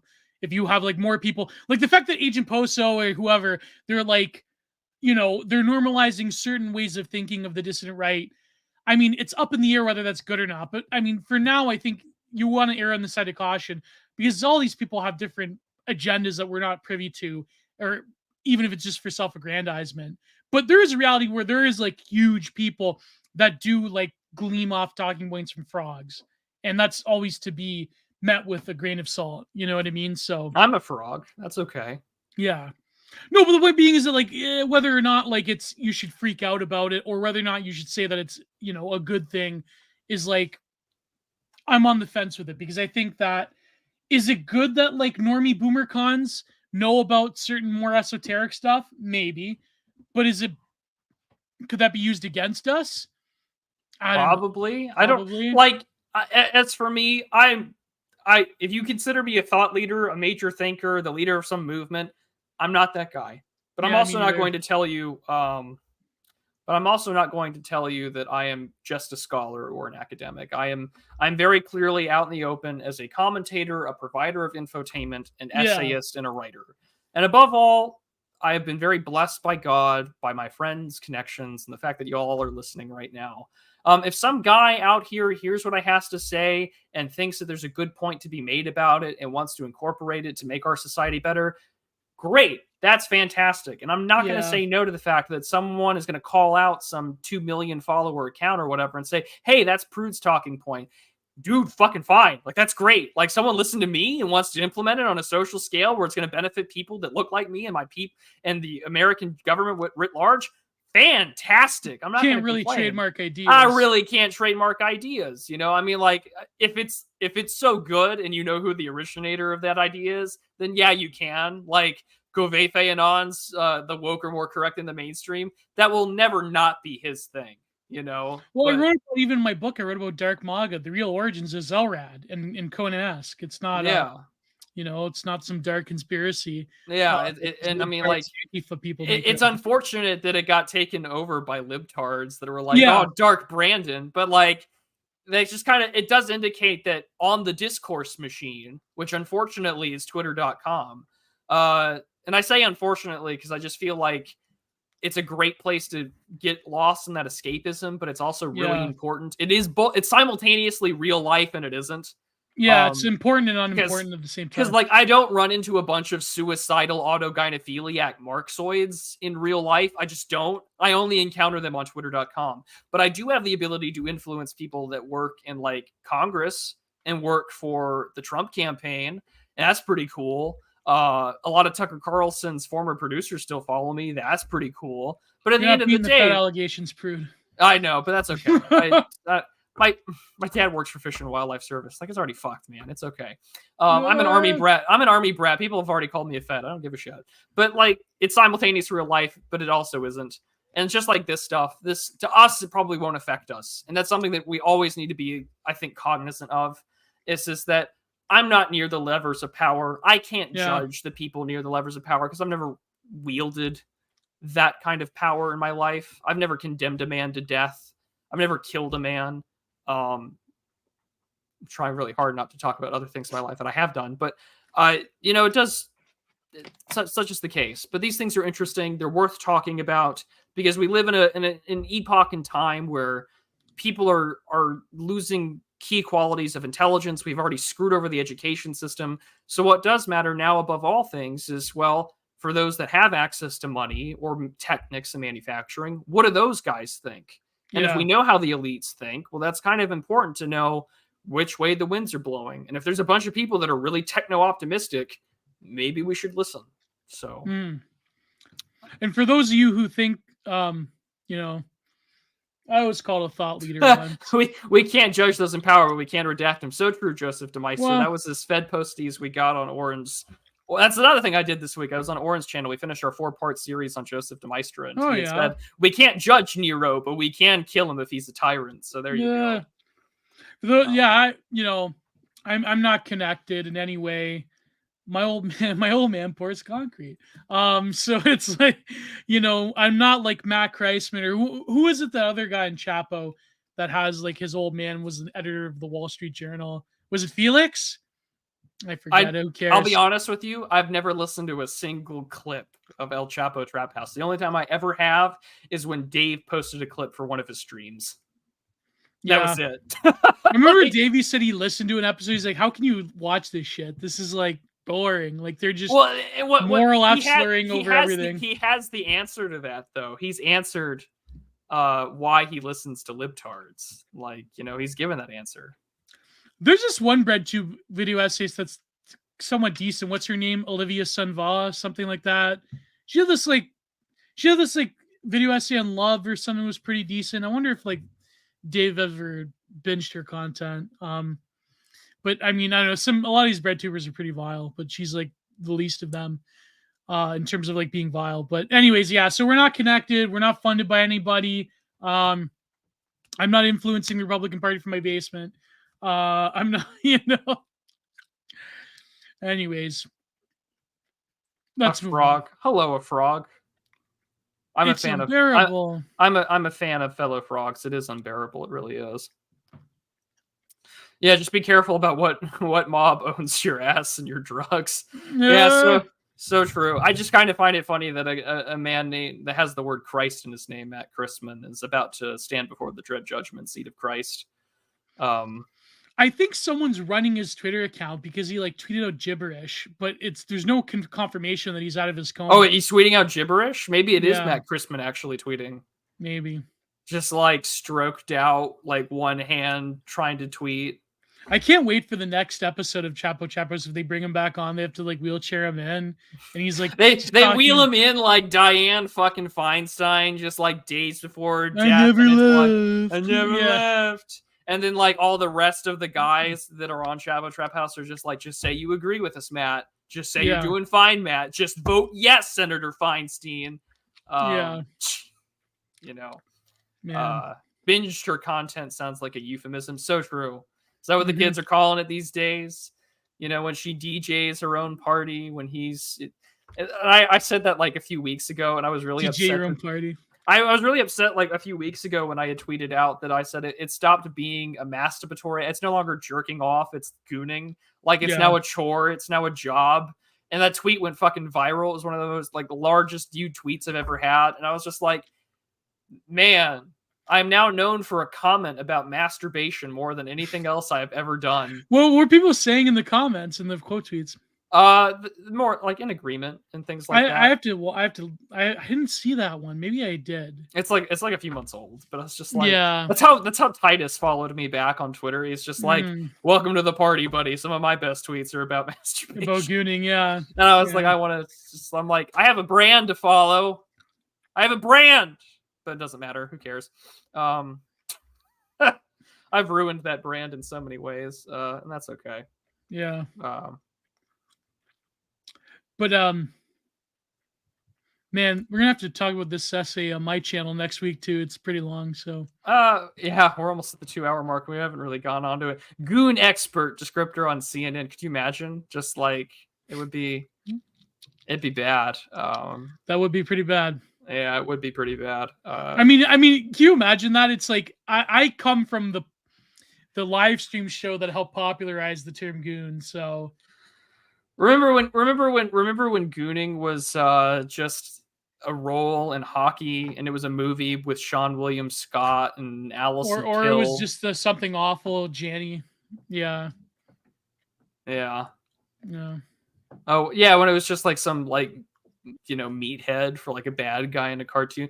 Anyways, it's you found your niche. Yeah, I know. I'm totally one of my favorite tweets come from Peter Rex. He said the white man goons alone. He was like quoting Thomas 77. Oh man. I see my niche is working behind the scenes and making memes for people that I can never tweet, making jokes that I can never say. The group chat is a writer's room wherein I don't have to I wish I could say half the shit I think. I don't have to be me. I don't have to be me. Yeah. Oh God, John Morton. I'm not even gonna put that. No. What do you say? There, screw it.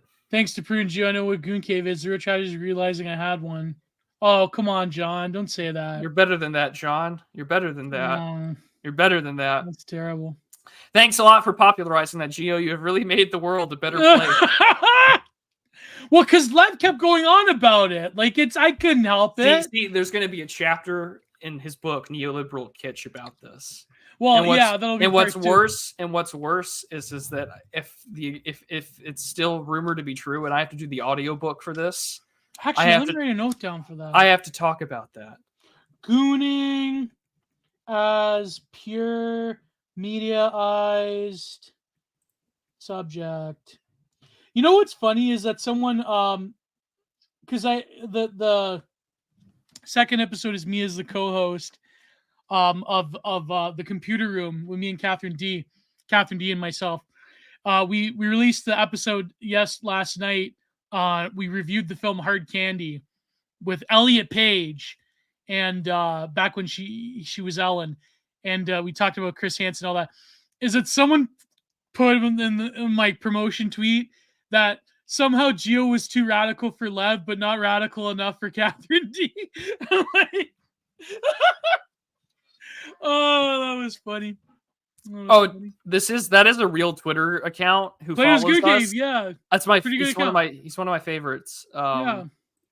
There's another guy when there's a Night Owl and he like posts a screen cap of the wildest person listening to Night Owls. Yeah. I quite, because there's some like great, I like the usernames of people that follow us, like Socks and Sandals Guy, Self-Flagellating Penis, Plato's Goon Cave, I have some I can't say on YouTube. Matt Christman Graper, there's some great usernames out there. Like, there's going to be a day where someone writes, it's a picture book, and it's just like profile pictures of random Twitter accounts that are anon. Yeah. And it's just, every cold post, the book just got 10 pages longer. My favorite one was Matt Kreisman's Gangrenous Bed Sores Graper. Yeah, we are the dregs of society. That's okay. I know I shouldn't make fun. Like, listen, okay, I know it's fine. I shouldn't make fun of the guy for having a stroke, but he kind of did it at his own hand. He kind of did it before his only child was born. So you know what? Fuck you, Matt Kreisman. You fucking... I'm not saying that you deserve it, but like, you go out and you buy Coke on the eve of your child being born. I'm sorry, okay? Matt Kreisman, you're not a moral character. All this bullshit about, I just want everyone to have a chance. And the vile maxim. And I want everyone to have a chance to suck just like me. It's like, you know what, Matt Kreisman? I'm sorry, bro. You kind of done goofed, okay? You kind of fucked up. So, I'm sorry. If he had a stroke because of a medical condition, fine. But it's like, I just had to I had to put my serious hat on for a moment. But I'm like, all this crocodile tears about Matt Kreisman is the philosopher of our age, the millennial philosopher. Did you see that proof? Millennial philosopher of our age. I'm sorry, a philosopher he is not. Man, just makes me pissed off, bro. It's just the fake crying over like, oh, our hero had a stroke because he went to his Jamaican drug dealer, he had a stroke, and it's like, it's like these people, man. It's just like, why don't you think of your wife? Why don't you think of your kid? That's not. Oh, fuck, man. Are we putting our serious hats on? I know. It's just I got triggered. It's but is your Fez your serious hat? I guess my Fez is my serious hat. It's I don't know. It's just like okay. When I take off the Fez, I'm more serious. But it's like I love how you have a fat guy hat.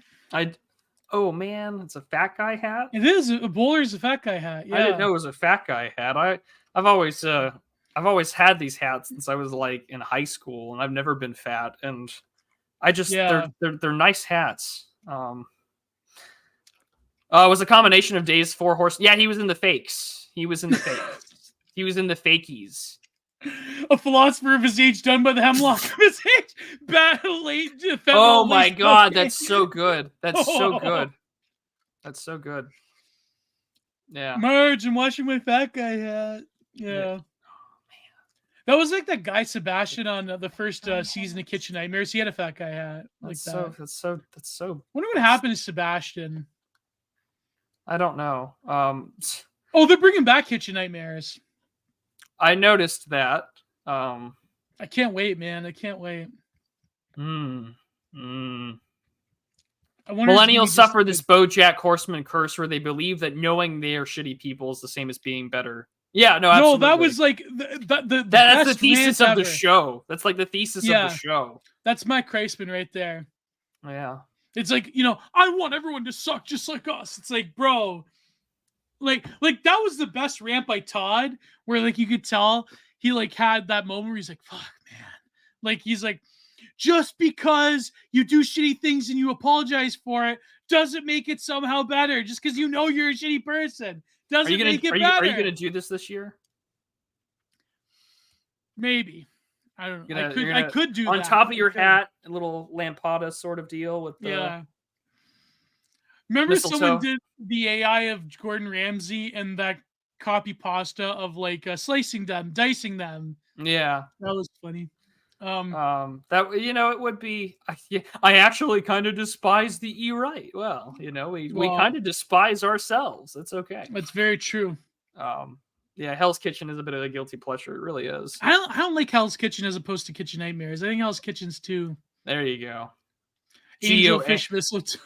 Angler fish. So when you put it on, I can do like a little Gio anglerfish groiper. Oh man, that'd be great. The anglerfish, it'll be great. We'll probably have to make this a part 2 for sure. We're almost at 2 hours, but we'll keep going. Our civilization was built on technology. Our civilization is built on technology. Technology is the glory of human ambition and achievement, the spearhead of progress, the realization of our potential. Some Faustian platitudes. It is time to be techno-optimists.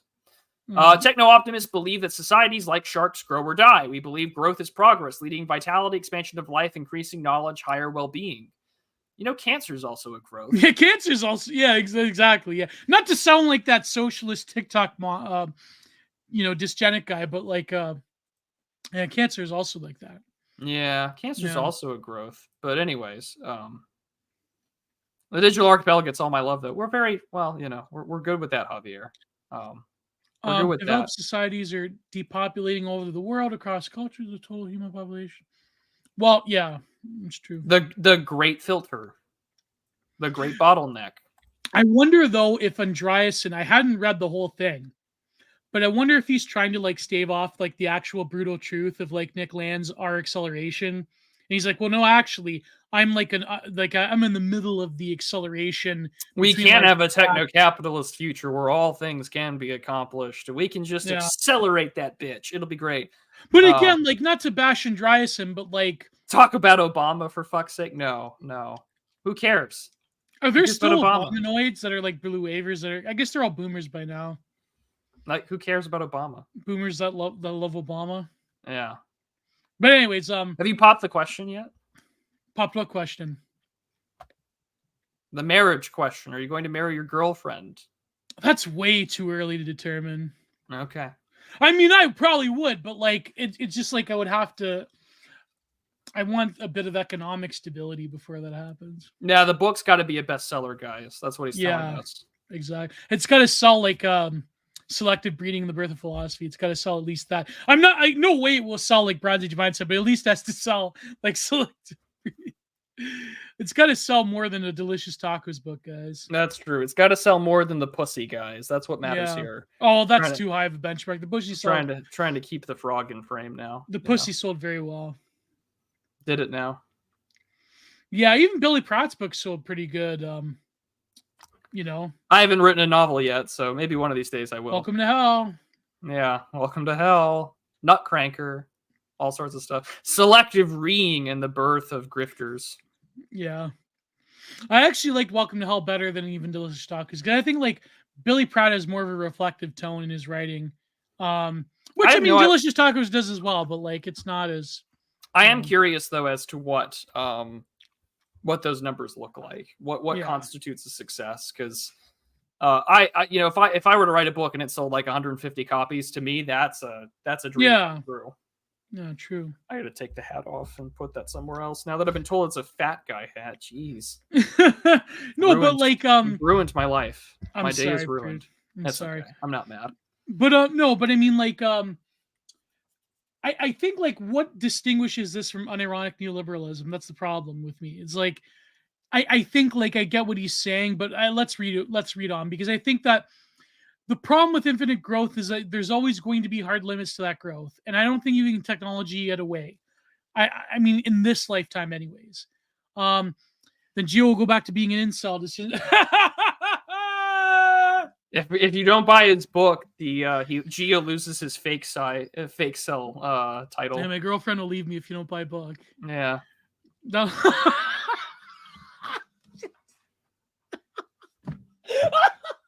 Oh man, Fuck, man. chat's cruel.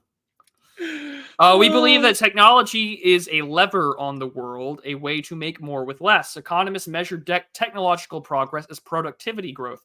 How much more can we produce each year with fewer inputs, fewer raw materials? Productivity growth powered by technology is the main driver of economic growth, wage growth, and the creation of new industries and new jobs, as people and capital are continuously free to do more important, valuable things than in the past. Productivity growth causes prices to fall, supply to rise, the demand to expand, involving improving the material well-being of the entire population. I'm getting some neoliberal shit out of No, this. but okay, so we're gonna definitely do this next week, because the problem is, though, and I had this whole spiel about we can't trust people like Thiel and Musk and Andreessen, but Andreessen's a good guy. You know, he follows us and he's a good guy from what I hear. I mean, Catherine talked to him; he's a really great guy. I think Marc Andreessen's I mean, obviously, you know, he has more brain power than we do because he's running a multi-billion-dollar corporation, million whatever corporation. An investment venture capital fund. How much is he worth? I wonder. Oh, we can Google that real quick. Let's Google it. Yeah, is he a billionaire or just a millionaire? According to his net worth, he's 1.8 billion. Oh my God! So he is a billionaire. Okay, now if Marc Andreessen wanted to sponsor the Digital Archipelago, fine. But no, I think no, I feel like the moment we do that, you sell out. Yeah. Prue, don't you want to get married and have kids one day? Come on, bro. I don't care at this point. I've kind of told my plan. Like, my dream is to one day take this frog out back and let him look at the pond and the sunset one more time, and then shoot him with a 38 special, and let him die in the pond, and let him die in the muck.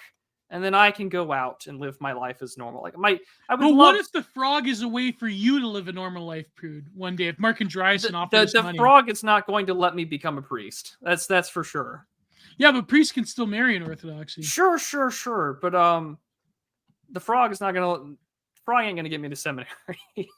No, but true. But I mean, I'm just saying, like, if he gave us an offer we couldn't refuse. I don't know. Anyways, my point being is that, you know, he's a great guy. I don't want to bash him. Don't you want to sell out, man? Don't you want to sell out, man? It'll be like when Bob Dylan puts on an electric guitar and they call him Judas Iscariot. That did happen. So, I mean, I don't know. Yeah.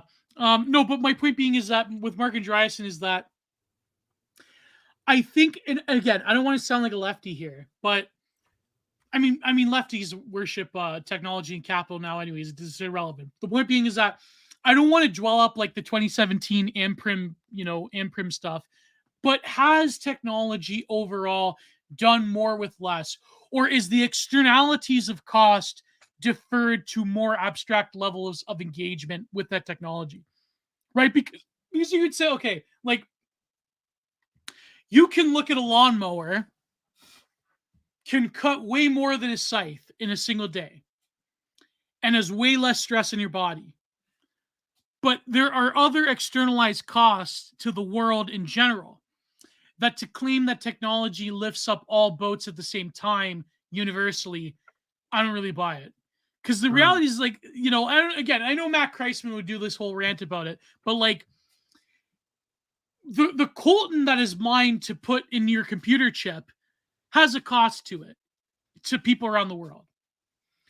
And you know what I mean? This goes back to the whole acceleration thing. Like, right. And this is why the whole Marc Andreessen, Nick Land thing that you mentioned is really interesting. Yes. Because like what does Land call out? Land is just like, listen, some of you are going to make it.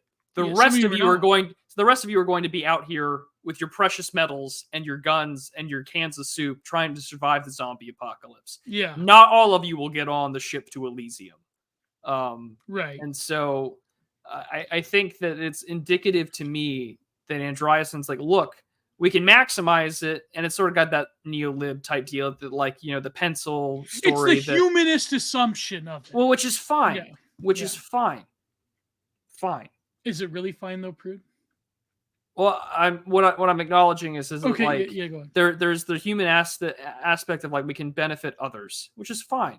I think that there is a net positive in that respect between how technology has improved. I would not be alive if we hadn't have advanced technology. I'm not a Yeah. And I've even made that point in my last video about the bottleneck. Not all of us are going to make it out of here. Technology also has unleashed, the pornography, the Pygmalion and the anime girl, as we've talked about. We've talked about the aspects with respects to the. I hate to say it, Prue, but it has also made people live that probably shouldn't be living. But that's another argument. Well, yeah, I mean, no one said that it was a complete net positive. I won't even go that far. Yeah, it probably won't. But at the end of the day, it does have an impact that for most people, our lives are probably better. But at the same time, it's also probably created a lot of bullshit jobs that don't need to exist. Like, why is every woman in maybe there's a lot of women I know who are college educated and what are they? They're project managers. What the fuck does a project manager do? You just click off some tabs on your Monday board and you have some agile meetings in the, and that's it. And it's just like, okay, so there's some things that maybe you shouldn't have a job and things like that. When you invented the ship, you invented the shipwreck. Well, I mean, that's not even Gio. That's Paul Virilio. That's the creation of the accident. That's dramology. The study of the accident and acceleration. But I think also, you mentioned about the the TikTok women who are project managers. Yeah, there's a lot of women who are college educated who are capable that are doing like service industry or other jobs that maybe have the competency to achieve like meaningful work, but for whatever reason get slotted elsewhere. Like, this is the problem I have with people that have a techno-optimist or like a capitalism optimistic view, where I don't believe that the system has calibrated to such a degree where the best people are recognized for their talents doing the best things, right? Because the reality is that if I know we're blowing smoke up our ass, but like, if the best people were doing it, true. That's why we would have the fucking numbers as Fresh and Fit or like whatever whatever duo platform streamer there is on Twitch. You know what I mean? We would have Hassan Piker numbers if people truly valued the purity of content. I mean, not Hassan Piker numbers, but we would at least have Destiny numbers, right? If people truly valued this gripping intellectual content, then I mean, we're way overestimating ourselves. But the point being is that I was about to say, Gio, this sounds like a really, really nice cope. Like, I appreciate a little ego stroking myself, but we're doing pretty damn good for the numbers we have. True. But wouldn't you want Destiny numbers? No, because what does Destiny do for a living? Cool. Yeah. Yeah, true. I'm okay. No, but the point being is that I think that, okay, do you want a society in which most people appreciate things that are of a higher character in life en masse? Or do you still want those sort of elitist tendencies to shine through that is only appreciated by people who can really deeply appreciate them? It's like, that's always going to be the eternal debate that you have no answer to, right? Because if you had a highly competent society, there are other externalities to it that probably we're not detecting, because we don't live in one of those societies. We live in normie world where people think that whatever some like stupid celebritard thinks is really important, right? But we lament over it that we live in a society, right? But it's like, there are a number of reasons and I hate to say it, and Andreessen probably doesn't address it as well, is that, okay, as much as technology has bred the capacity for people to truly appreciate things that they wouldn't have appreciated before, right? There is still a huge contingent of people that spend their time on nonsense, and technology has enabled them to, in some weird way, lower their own literacy level. Because people talk about the Flynn effect with technology and all that crap. The reality is that, like, there's people that are as a small percent of people grow their capacity, their IQ, their acumen, their ability to appreciate. This is what right. Jolly Heretics talking about with the Flynn effect. Like, it's universalizing. It hasn't uplifted everybody. In some ways, technology has enabled people to be dumber and dumber than ever, because life has become increasing exponentially easier. But not just that. I'm not just talking about like life, like you're not busting rocks all day. I'm talking about even the ability to appreciate newer information or higher concepts. For some odd reason, advanced societies have less incentives for people at the bottom to appreciate higher things or be educated in arts and culture or in science or in, mathematics or whatever. It's not just the brute force of like we have a calculator, so we atrophy our ability. I'm more talking about the general interest level of people has gotten dumber and dumber for Well, it's some because reason. everything has been made more accessible. I mean, Right, this right. is this again. I don't think you can defeat the law of thermodynamics. But secondly, the big issue is one, everything has a more user friendly Well, interface. yeah, I the mean, spectacle becomes more important as well. That's another thing, yeah. not just the spectacle, but the more important thing would just be like, okay, this is the way that things are going to go. Right. Secondly, like when certain games were made in order to bring people to use the mouse correctly, or that human hand and grip strength has been decreasing because our phones are lighter, we don't lift things as much, things are not as bad as they used to be. And so the additional thing that I think is really important to consider is that you have consider the time machine, like the famous it's Jules Verne, right, that wrote the time machine. No, Um, no. or H.G. Wells. H.G. Orson Wells. Welles, H.G. Wells, yeah, the time Yeah. machine, H.G. Wells. Okay, so Yeah. consider the time machine, and you've got the Morlocks and the Eloi, and the Morlock and they're this advanced above ground society, but everything that they produce, it's they just sort of scavenge it. The Eloys. So you have this Morlock kind of appreciation of technology, like, oh, we're so advanced, we're above ground, we're doing everything, but spiritually, academically, and physically, it's all Eloys. That's it. Right. Because these people don't know how to program. Only a select few know how to code, and very few really appreciate what's right in front of them, and will just buy a new one because they think it's disposable, and they don't do anything. And that's the case. And so it's been inward towards like self-pursuit, towards bettering myself, self-medication, or we pursue our own pleasures, and that this is going to do what's necessary for ourselves. And then and that's what terrifies me. And so like maybe it's because I'm not as I don't know how to program. I don't know how to code. I've been told that it's a lot like learning a language, and there's a lot of stuff on YouTube that you can. It is, yeah. I've had friends that have done that. Yeah. It's and like so I kind of want to. So I probably should learn how to do it, and why not do it myself and learn how? But at that point in time, right? If you don't appreciate it, like some of the early people that like, hey, there are some video games back in the 80s and 90s that would be mailed to you, and you would program it yourself and put it in yourself, and you would learn how to appreciate that. That kind of generating spark of video game development and computer technology, that doesn't exist anymore. Nope. Outside of a very few select number of people. Yeah. And the only people that I think this also has a lot to do with immigration as well. Like there's a lot of people from other parts of the world that are just beginning to industrialize, so they have that attitude, and so you bring them over because there's an immigration system that incentivizes it. But it does illustrate that it doesn't matter how Morlocky you get, the rest of the population is slowly dumbing down and becoming a spiritual and physical alloy that's just lost itself. Right. And I think that needs to be but also consideration. Another thing an idea I've had, and it's probably not an original idea, but think of it at the level of governance. Now you mentioned Fukuyama, right?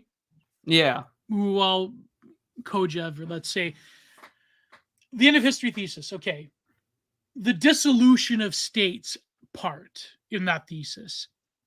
Now they assume that, and Andreessen has a bit of this in here as well, is that non-state apparatuses, everything from like anarcho-syndicalists on the left to like, anarcho-capitalists on the right to like end of history libtards, they assume that the transition to at least semi-stateless or regionalist society where the government and state becomes irrelevant because corporations, NGOs, other services will provide these things better and more efficiently than the state.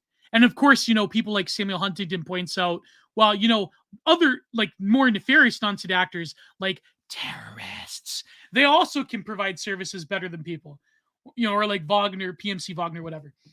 The point being is that they always presuppose that when an entity loses power, that's going to be like a smooth transition. Yeah. But we know throughout history is that when an entity kind of like okay, Prude, your old man is part of the wildlife fishery and wildlife association in Texas, right? I mean, he works for Fish and Wildlife Services. Right.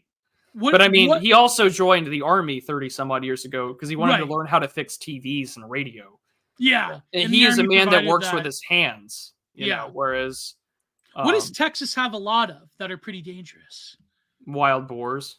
Oh, I was going to say snakes, right? Oh, I was going to... rattlesnakes. Sure. Right? I was... Okay.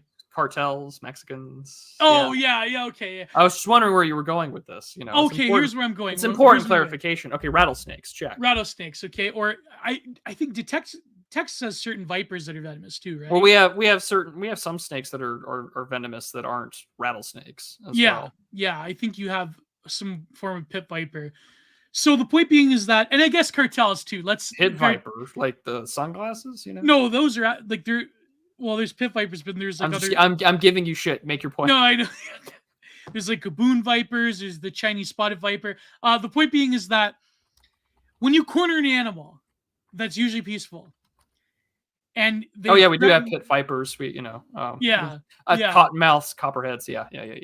Oh, sorry. I believe you do have cottonmouths. My brain just went to like pit. I don't know why. I believe Texas, you do have cottonmouths and copperheads and other venomous snakes. So when you corner them, right, in the moment that they're losing their power, they're very aggressive, and they react as nature intends, right? When entities historically act kind of like when you corner that cottonmouth, that usually an entity that won't bite you will bite you when they feel that their power is being lost. Right? Well, yeah, that's entities are like that throughout history. That's the basis of power transition theory. Exactly. When you threaten, when a weakened empire is threatened, it will go all out. That's when crazy genocidal things happen. Oh, yes. Another word I shouldn't say on YouTube, but that's when crazy G-word idle things happen. Like Sarajevo was kind of like that, right? Like when Yugoslavia collapsed and the Serbians were threatened. Very bad things happened. And the Bosnians were threatened. That when they perceived the threat, that's when this is when those transitory atrocities happen throughout history, right? So the problem is when you presuppose that a model of power will lose itself to a better, quote unquote, more competitive model. Oh, finally, someone who understands what Fisted by Foucault was saying with Turbo America. Yeah. It wasn't that America's like on top of the world like it's the 1990s. It's that America's going to try to do what it can to maintain the position of 1990s America. Yeah. Thank you. I wish people would just read his shit, but go for it. Yeah, so he's not glowing. It's funny because even my friend Gordon, he like really hates Nicholas Allen because he's like he thinks that he's being like he's Fukuyama posting. No, he's not. He's just telling you that America's going to do what it. It's like that stupid Decemberist songs. It can't say no. Yeah, exactly. So the point being is that like Andreessen is making here the same mistake I feel as Fukuyama, is that they don't presuppose a violent and bloody transitory period to where another entity is going to take over, even if it's more efficient, right? Maybe we will have a Butlerian jihad in our lifetime against some kind of technological apparatus, or maybe corporations will, predator drone each other. Like, if you see that movie Screamers, I think I talked about this. It's Halloween, so maybe I might see it again.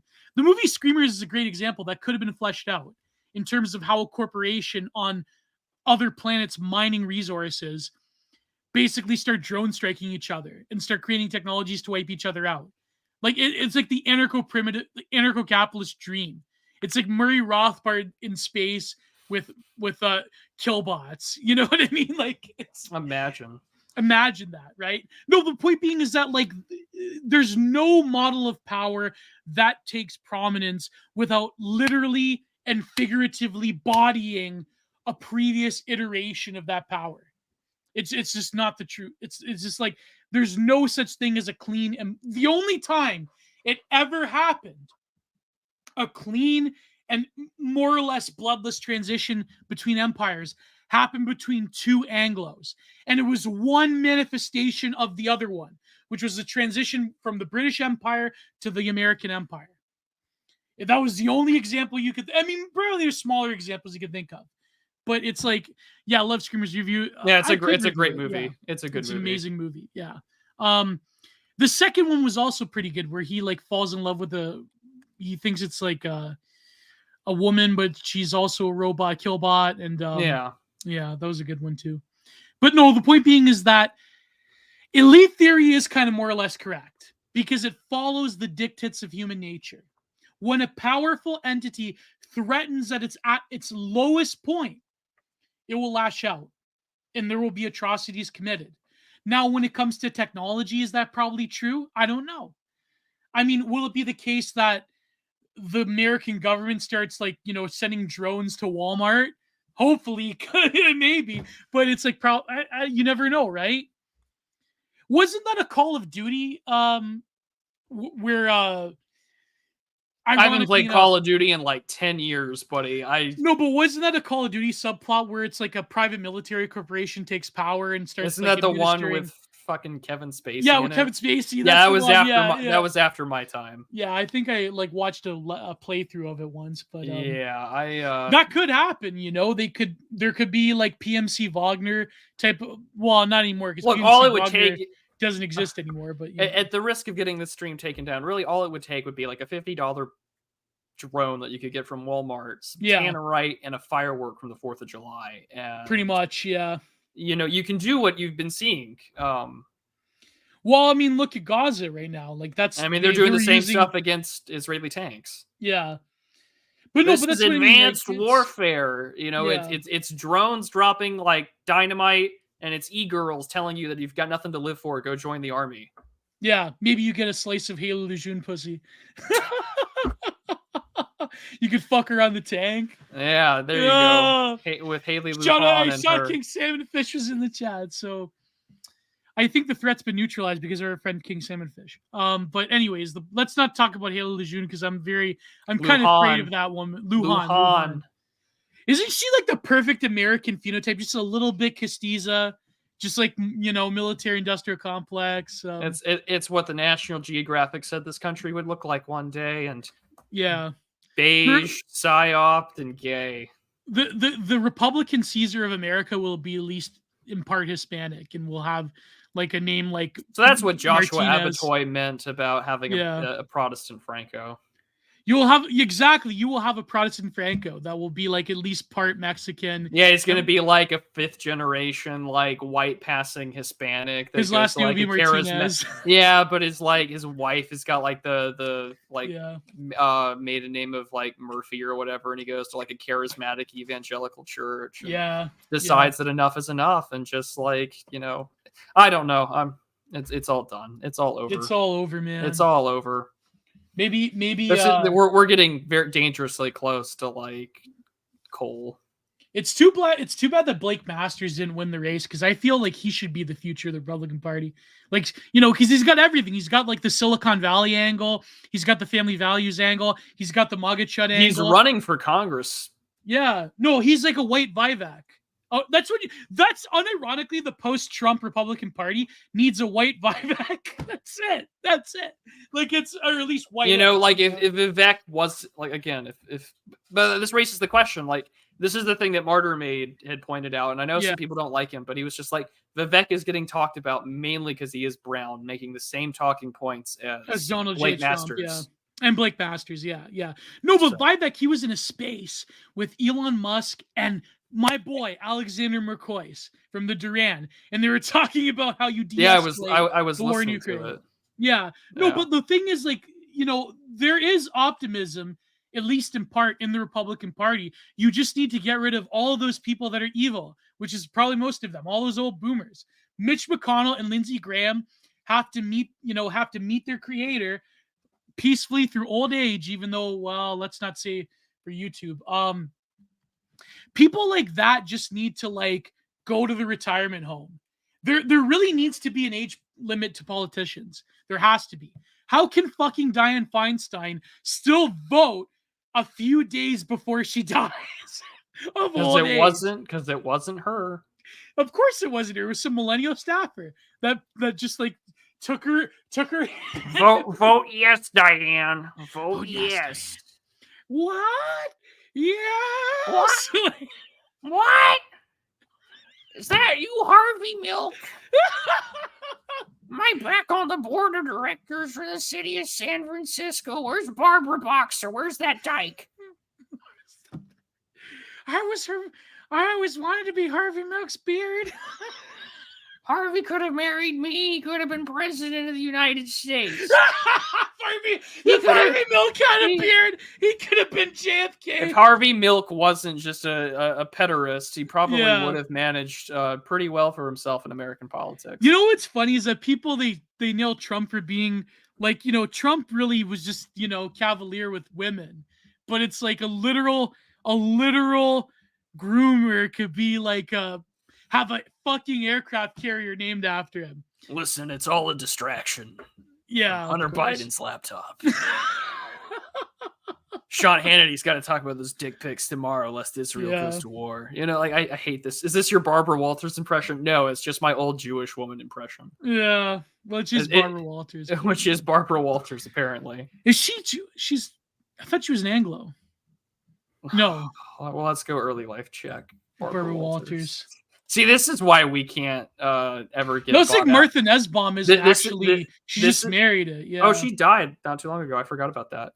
Born in Barbara Boston, Walters Lou died? Walter. No, her parents were Russian Jewish immigrants. Oh, of course. Never doubt me. Never doubt the early life check. Good morning. By the way, I wanted to ask you, Prude, why did they hate that Jim Jordan guy? Why did the libs hate him? This is what kills me, because if anyone who has a political memory will remember that during the Trump administration and investigating like Obama and doing all these things, he never wore a suit jacket. It was a blue shirt, yellow tie, sitting in committees. And they're like, this man can't even wear a jacket. He's an insult to the decorum of the House of Representatives. And look at Fetterman. And I'm like, you have a literal retard in the Senate who we changed the rules for. I mean, I get it. We changed the rules back. We weren't ready We weren't ready for, the Brondo presidency years. Like we're not there at Idiocracy yet. But we will. Until Fetterman is like the proto president, like Camacho. Like we're almost there. We're almost there. But until that day comes, what's his name? Herschel Walker. Herschel Walker could have been that. Holy fuck. It'll come. No, but it's funny though, because like, why did they hate him so much? We're not going to finish this. I'm just going to No, we're never going to finish it. Why the libs hate him so much? I don't understand. I guess he's good at his job. I don't know. Is that why they hate? They think he's an evil fat. Oh, I'm sorry. I'm saying it now. It's Senator Jamie Raskin because he has cancer. Oh, is that why he wears a do-rag? Yeah, he's cancer. Oh, that's unfortunate. Yeah. Is he a good guy or evil guy? No, he's a Democrat. They're all evil, but I mean, in terms of they're all evil, but like, which one's more evil? How do we gauge evil? How we solve the question of evil, guys? We just all gotta. There was like someone posted a soy jack, and I gotta do coke before my son's born. You don't tell me there hasn't been people that have done coke before the son was born. See, this is why, Gio. This is why you talk about getting bought out or selling out. Right. This shit right here is why it'll never happen. Oh, because we talk about Matt Kreisman doing coke before his son was born, and we just early life checked Barbara Walters. Like, bro, it's over. Do this shit. We should, bro. It's over. It's over. We are stuck in this cute little ghetto for a long time. But it's our ghetto. I don't mean anything by. I don't care if Barbara Walters. Like it, some of her interviews are pretty deep, but then she would like ambush people. Didn't she try to ambush Trump? She ambushed a lot of people. She ambushed Reagan. She ambushed Trump. Yeah, fuck her. She's probably in hell right now. It's what I said. That's what I said the other. That's what I said the other day. Where it's just like somewhere right now in hell, John McCain is looking up at us. Yeah, so happy that someone might get to bomb Iran. You know what's funny is that Barbara Walters softball John McCain back in the day too. That was pretty. Yeah, funny. He did. She ambushed Norm Macdonald. So true on The View because he did the whole shtick where he's like, "I like George Bush," Yeah, she couldn't tell it was a joke. No. But you know what's funny is that she probably before she died, she probably liked George Bush anyways because he became a libtard. So there you go, man. 2 million dead Iraqis, but because he painted, portraits of migrants, that makes up for it. But no, Barbara, I don't hate Barbara Walters because of her ethnicity. I hate her because she was just, she was another media hack that ambushed people she was told to ambush and softballed people she was told to soft. She softballed Obama, remember? She practically fucking sucked his dick on air. Well, it's remember? because he's such a well-spoken black guy, according to Joe Biden. So was it with Barbara Walters with another interview where he like got the fly on his hand? That was pretty. You remember the fly? No. He he deked the fly. The only fly I remember was the fly that got stuck in Mike Pence's hair during the 2020 presidential debates. Oh yeah. Mike Pence, he got a room of 15 people in his recent rally. Because he's like, I am the most pro-American president, and my administration was going to be great. And he's like trying to shit on Trump, but it's like, whose administration were you the vice president of, Pence? Yeah. Really. What were you doing, Mr. Pence? Oh, did you see Meghan McCain? You were cooler, Mike Pence. You were cooler when people made jokes about you shocking gays. Like, yeah. You know, Mike like, the electric fence Pence was like a cooler dude than Mike. You know, we must stand with the electric. We need to bring back Mike Pence anime. Remember that account? Yeah, Mike Pence anime. No, it's funny because you see Meghan McCain. She was like, "We gotta pray. If you know." Check in on your Jewish friends. They're not okay. I don't have Jewish friends. We have Philip Daniel. He's our Jewish friend. Oh, I didn't know he was Jewish. You didn't know that? No, I didn't. Yeah. Okay. Well, okay. We have one Jewish friend. We have one. Well, no, I'm pretty sure we have other ones too. I'm sure, they but probably don't. But IRL, I don't know any. All of my Jewish friends are on the internet. I know. My one professor was. I mean, I know a few people here and there who are Jewish, but we get dragged away to the gulag. I have Jewish friends. I have Jewish. Before I get drafted into the World War III, I have Jewish friends. Yeah, but Philip Daniel will be in the gulag with us, man. They wouldn't care about that, whether he was Jewish or not. Prude realizes, actually, the funniest moment that you will ever see is because I didn't know, for instance, Isaac Simpson, I didn't know he was Jewish. Oh yeah, that's another friend of ours. Well, I know, yeah. But he had me on his little carousel podcast on like one of the earlier episodes, and like we're towards the end of the show, and he just like drops that he goes to temple, and then he's like he got really back into it, and I was like, I had no idea, like the conversation of religion did not pop up at all. I should have just assumed. I should always assume that when some like California like new rightist guy comes into the scene, I should just assume. But I'm trying really hard in that interview because my camera's on him in a suit. I'm just like, oh, how do I like quietly navigate around that question? Like, how do I not be an asshole? But yeah, you know. Oh, I recorded an episode with him. I gotta release it maybe next week. See what happens. But it was pretty good. We talked about Vibe Camp. Oh, Lou Templar, there you go. Well, he's a devout Roman Catholic. He's fine. Yeah, but I mean, ethnic. I guess I don't know. Like what, 25% or whatever. Anyways, is he? I don't know. I never bothered to ask him for his 23andMe. I just like that he makes really. I just like that he makes really shitty memes for us. No, but my point being is that I don't really care like the ethnicity. I just care that she was a propagandist. You know, it's like Barbara Walters. I mean, I remember like she had this way of like trying to disarm people by like kneading at them, and it was like I think she did do that to Reagan. She like tried to ambush him, but it's like a subtle ambush, whereas like there were other interviewers that did like the hard ambush, you know, like I don't know. Yeah, but it's like, yeah, you know what I mean, like it's just I don't really particularly care. It's Anna, there you go, Anna K. Well, Anna K is only half, I think she's only half Jewish. I don't know, I forget. Yeah, she's half Armenian and half but anyways, yeah, that's the problem. Like it's just like Barbara Walters is who cares? I'm trying to defend myself here. I'm not a terrible, hateful person. I'm just saying, neither am I. I don't have many in real life that I know. Yeah. I live out in the middle of nowhere. Like I don't know anyone. In Texas. Like I don't. There's some people there that. Well, yeah, but I don't work for Zion Oil and Natural Gas. You know what's funny? That one episode of In the Heat of the Night where they had I haven't seen that show either, so you're gonna have Jerry to just Miller tell your whole story. Was a rabbi, and then he comes out and like Carol O'Connor's character was a racist, anti-Semitic Irish cop in New York. Then he like moves down to like Mississippi, and it's like or was it Mississippi? I forget. And then he's like, "You, sir, are anti-Semite." And he's like, "Listen, now I'm very sorry. I forget. I renounce my ways." It was a good episode. I like that show. I like the original movie with Rod Steiger. Was it Rod Steiger? Yeah, yeah. But the series In the Heat of the Night with Carol O'Connor was pretty good too. After he did All in the Family, and All in the Family is really a subversive show. But I always like Carol O'Connor was always a great guy.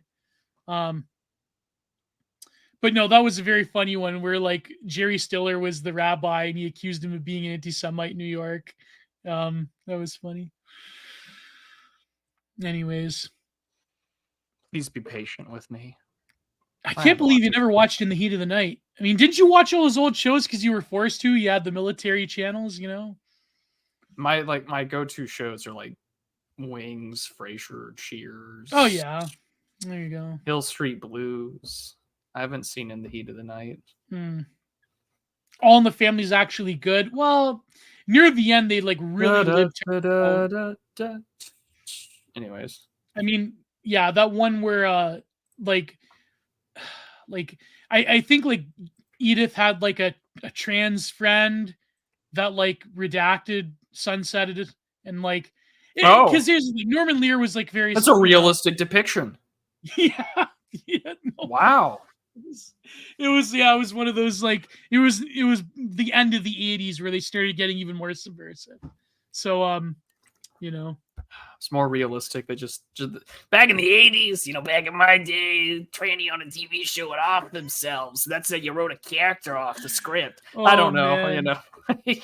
Yeah, no, but Norman Lear really did create like a lot of like there was a lot of subversion in a lot of those 80s sitcoms, like Golden Girls. I wouldn't say the Jeffersons were subversive, but like there was, I mean, it was. Anyways, there's a genealogy as to why daytime television shows have become subversive, like Law and Order. There's a whole genealogy there. And Norman Lear. I love Law and Order. It's like it's great. It's bizarro world. Did you notice how in Law and Order in New York City only white people commit crime? Exactly. I love it. It's great. Incel terrorists are also only white people. Yeah, incel terrorists where like the woman's tied up to the chair. She's like, I realize gaming is not for women. Yeah. Funny how there wasn't a Hapa involved in any of those, because there's like been a number of incel terrorist Law and Order episodes. So yeah, there's not going to have any. There's no Elliot Rodger. There's no Hapa. Elliot Rodger there. There's no Hapa. That's the supreme gentleman who writes like a great book, and he doesn't write a great book, but I do own it. But My Twisted World, yeah. Yeah. I should not admit that shit publicly. Like, oh yeah, I've got it. I bought it off Apostate. Yeah, I didn't even have the free PDF. I bought it. I bought it on a limited collection. Golden Girls is loved by gays, so no wonder, man. Like B. Arthur was one of the most subversive people in Hollywood, and because every show is about how like abortion is great, and it's like really like proto radfem stuff. It's just and notice how it's all aging spinsters that are proto radfems. Yeah, look at all these single women that don't have any husbands in their lives that are all spinsters that never got dicked enough to quit being progressives. Yeah, Maude. There you go, Maude. That was pure leftist cope. Yeah, you mean like Harold and Maude? No, Maude the show. Maude was the character. Yeah. Alas. The Golden Girls was a great show about 4 gay men sharing a house in Miami in the shadow of AIDS. That's so true. So true. Yeah, man. That was like Rent. Not just Rent, but Three's Company, where it's Three's Company had that. It's sexually separated, but no, we're gonna act like a homo to fool the landlord or whatever. Yeah. Do you think they actually had 3-ways on Three's Company? They had to. Like the actors and actresses? No, but I mean, like in with the enough show, coke, I'm sure. In the show, I mean, it's never implied. It's never implied, but like, yeah. Oh, Anna Kay is only 12%. Okay, there you go. Isn't that like an 1/8? Who gives a shit? I don't care. A Law and Order episode where they bust a pair of incel terrorists running a podcast called The Online Island Colony, the digital archipelago. The online island colony? Are you telling me that it's Club Tropical Excellent? No way. Oh. Oh, man. Brett Keane has kids? Are you fucking kidding me, bro? Really? That guy's insane. Do you remember Brett Keane proved the early... He was like... I don't know, he became like a lolcow guy? No, the guy that was in the early atheist YouTubers, because like he became an atheist, then he became a Christian, then he became an atheist again, and he like, kept switching, and then he kept grifting. You don't know about Brett Keane, the legend? I just said, isn't he like the whole like drunken peasants, like anti-creationist, became the creation? Yeah, I know who he is. We got to do an episode. Brett Keane, Man of Power. We have to do that episode. Isn't he like 40 something? Yeah. I think he lives in a trailer park or something like that. Or he lives in subsidized house. Like there is some backstory. I live in low-income housing, also known by its government name, Section 8. You know, like yeah, he's like old hat. Man, who has kids at 46? Holy shit. Yeah, there's something about his daughter, like he lost some custody battle. There's something like that he's like, I'm a Christian again, but I'm not a Christian. And like I remember I went through all of my old like subscriber list on YouTube, and I followed a lot of those like early like counter new atheist people. Had kids back when Drunken Peasant made fun of him. So like what, 8 years ago? Back in his late 30s? Yeah, something like that. Oh man, what a crazy world. You know, Fake Sagan still does YouTube. Really? Amendum? Yeah. Really? You know what's funny is that I actually got Catherine in trouble because Amendum is crazy. Because I mentioned Amendum when we did the famous Adam Lanza episode. Yes. That got her on Tucker. I mentioned how he binged Amendum and how Amendum's like, you know, Amendum's like misanthropy, like, you know, radicalized him. And Amendum actually like sent Catherine an email threatening to sue her. And it didn't go anywhere. It was funny. So even Brett Keane is a family, you losers. Yeah, exactly. If Brett Keane could have a family, then you know it's over, right? Yeah, it means Gio, you need to impregnate your girlfriend. Yeah.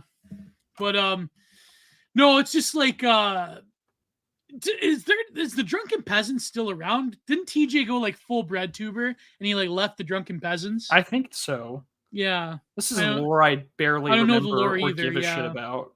Because I hate TJ Kirk. I've hated him since 2007. So it's like congratulations to J.K. Rowling, Queen Turf, that gets TJ Kirk's whole shit on the internet, on Twitter, for millions of people to see. Yeah, she really pushed his shit in. That was pretty funny. Millions of people are aware of the banana incident. Man, I can't believe it in this day and age that J.K. Rowling becomes her turf dommy mommy queen. No, I'm kidding. She's still a shit lib. It's just that, you know, the one issue. Speak for yourself. Well, you know, it's funny how she tweets out like literal Tavistock pages. You know, that was pretty funny. Yeah, she does do the Tavistock posting. She's like, listen, millions must know that these guys go after like I remember when she was just like a limousine liberal, you know? Autistic women to become zipper tits. It's so depressing. No, but I remember when she was just like a normie, like lib, like just a limousine liberal, and she just like, but now it like became a turf, so it's like, oh, obviously she's far right now. It's like that one issue she's far right. Every other issue, she's a typical Corbynite libtard. You know, it's just, you know, mommy JK. What do you people are? Oh man, you know. She's got like 4 mansions in England. You know how expensive a mansion is in England nowadays? My God. She only ruined like a generation of millennials. It's okay. Yeah, it's okay. Yeah. Which is funny how the IDF was posting the Voldemort image. God, that was so good. That was so good. They're like, Hamas redefines evil and it's Voldemort. And I'm like, Voldemort redefines evil because J.K. Rowling doesn't acknowledge the existence of trans people. Yeah, the libs abandoned Harry You shall Potter not posting. be named. Dead names them. It's great. Yeah. I'm so tired. No, but like that's what I mean. Like all the Redditors, they abandoned Harry Potter memes because Harry Potter can't become a political analogy anymore. Yeah, it's peak Cole. Yeah, it's peak cool. Well, no, because they abandoned it because JK became a turf, so that's why, you know. Yeah, it's bad. It's so bad. Let me go. You know, I had a Lee Thang. Lee Fang tweet I wanted to rant about, but it's getting pretty close to the end of the show. So Yeah, I'm getting towards the Sneed part of this. yeah, I'm getting this pretty guy. hungry. I haven't eaten I'm fasting today, so you know. All I've had today is a muffin, so I feel Yeah. you. All right, ladies and gentlemen, the Digital Archipelago, episode 64, is brought to you by viewers like you and the Double Dealer magazine, revitalizing Southern Gothic literature from the 1920s and 30s. Our good friends over in the art right, including those like T.R. Hudson, P.C.M. Christ, and many, many more like J.L. Mackey, have decided to resurrect one of the greatest and oldest Southern literary magazines of all time. Issues 9 and 10 are out now. Submissions for issue 11 are due November 3rd, 2023. If you think you have what it takes to write and contribute to the great literary legacy of American literature and fiction, now is the time. The Double Dealer magazine, brought to you by friends of the show. Now, with that, ladies and gentlemen, on to the super chats. Sneed them, if you will. The entropy link is in the pinned comment in chat if you don't want to give Raja Mohan your money. And now we read. And of course, there's always merch down below in the shop at the Teespring store. Go buy a Digital Archipelago shirt. We love you. And now on to the money. So with that being said, should I shill first or the end of the show? Oh, go ahead and shill now. Oh no, I just the only new thing that came out. I have to go back to doing YouTube shorts, and I'll probably release the episode next week because I don't know, I'm away this weekend. Is me and Catherine released the second episode of the Computer Room where I'm the co-host. We talk about the episode, and of course in my link tree I have the link to the Computer Room. We talk about the film Hard Candy with Elliot Page. Ellen Page when she did the It's movie Ellen Hard Candy. Page. I don't care what she says. It's Ellen Page. And we talk about like Chris Hansen, To Catch a Predator. We talk about like the first online moral panics in the 2000s. So it's pretty good film, pretty good movie review, pretty good topic. So go and check out the Computer Room. I am the new co-host of the Computer Room. So there you go. And just when you thought there wasn't someone more terminally online than Catherine D, behold. Exactly. That guy. Yeah. That guy. By the way, did you see did you see the meme of Elliot Page where he's like, you know, what HRT does to you? It's like, yeah. Looks like that British guy, you know, that the travel guy, that British. Oh, the Alan Partridge dude or whatever. Yeah. The actor. Like... I don't actually know his real name. I just know the Alan Partridge bit. Who actually does play him? Steve Coogan, thank you. Steve Coogan, yeah, that's what Elliot Page looks like. Yeah, that's kind of funny. L Page, you know, just L, just L's, guys, just L's. You know. Alrighty, so we're gonna go. I'm gonna start with entropy first. Oh shit. Okay, let's go start with entropy. Belial Bradley for $10 US says Can-Am connection. Well, there is a Can-Am connection. Belial, I like that name, Belial. Belial. Isn't that a biblical character? Belial? Biblical name? Yeah. Double check. It was like that. That was like that. Is that the name of a demon? Yeah. It is the name of a demon, right? Or is it occurring, or is a term? Personified as Belial, Belhor, Belial. Anyways, it's sort of a satanic thing. But Can-Am connection, yes, there is a Canadian-American connection here. Now that Gio travels to the United States often, we should organize a live show just to see some of you crazy people in a room somewhere at a bar. It'll be insane. That'll be a little terrifying to think about. Continuing on, our friend Owen Zaleski for $10 US says, "Hello, gents. Hope you are all well. I feel as though I'm in a rut at the moment. I've been writing on my Substack. I usually write something and using my art to go with it. I haven't posted anything since August. Should I try to post my writings without art or just try and update slowly? Also, Gio get entropy." And the Gio get entropy is in all caps. I would just, honestly, if you're in a rut and you're trying to put your art alongside your writing, I would just put your writing out and then art later. Yeah. Unless it's absolutely essential. AI.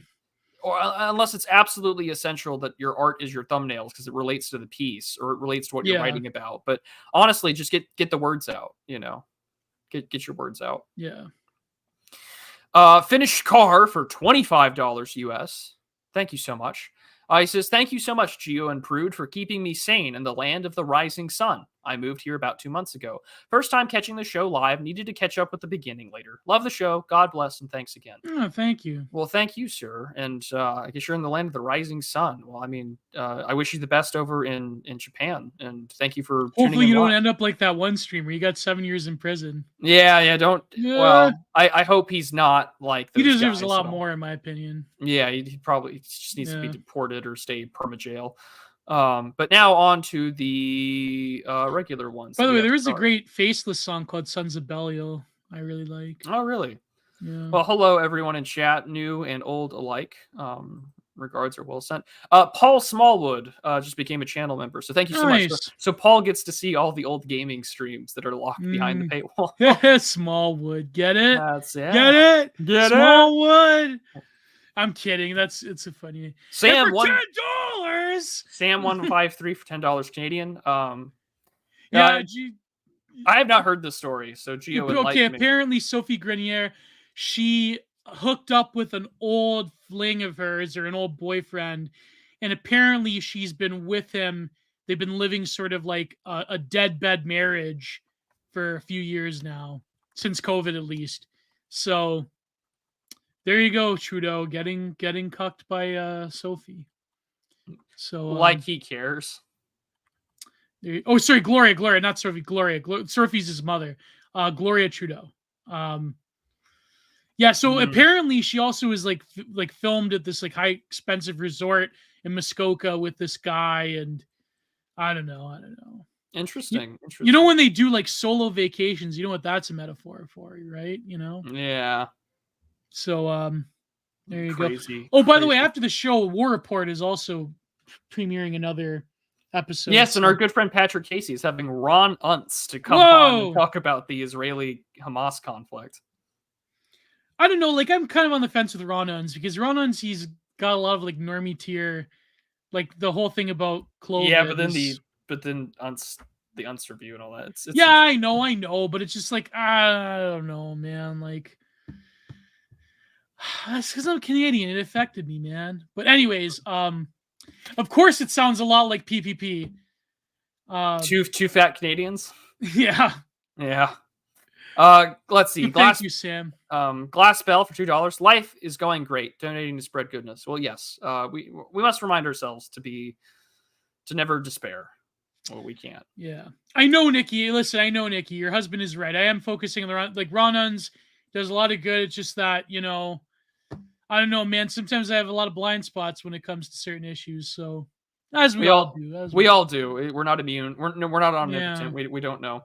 New England refugee for $2 USS. That feel when a girl sees your recommended vids on YouTube.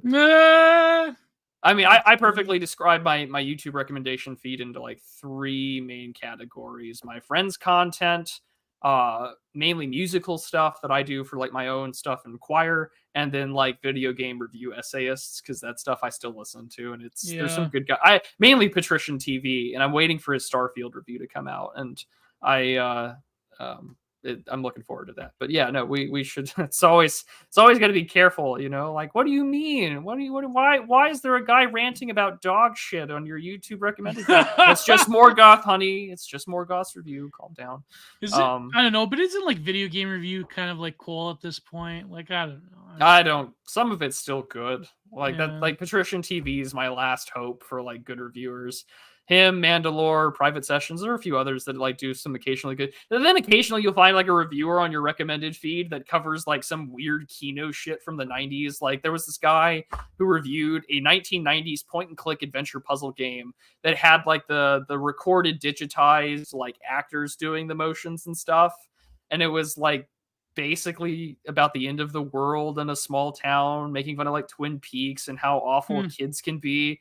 And it's just like, cool, why not? So it's stuff from an older time. And I sometimes have to digitally touch grass and not be political for 5 minutes. And that. Yeah, true. That's why I watched I used to watch a lot of Urbex. I guess I got to get back into it. But and then of course there's gardening and fishing guys that I watch, and so it's just like I sometimes don't want to listen to my friends, or maybe I've seen everything of my friends, and I just want to turn something on in the background with a good fishing story.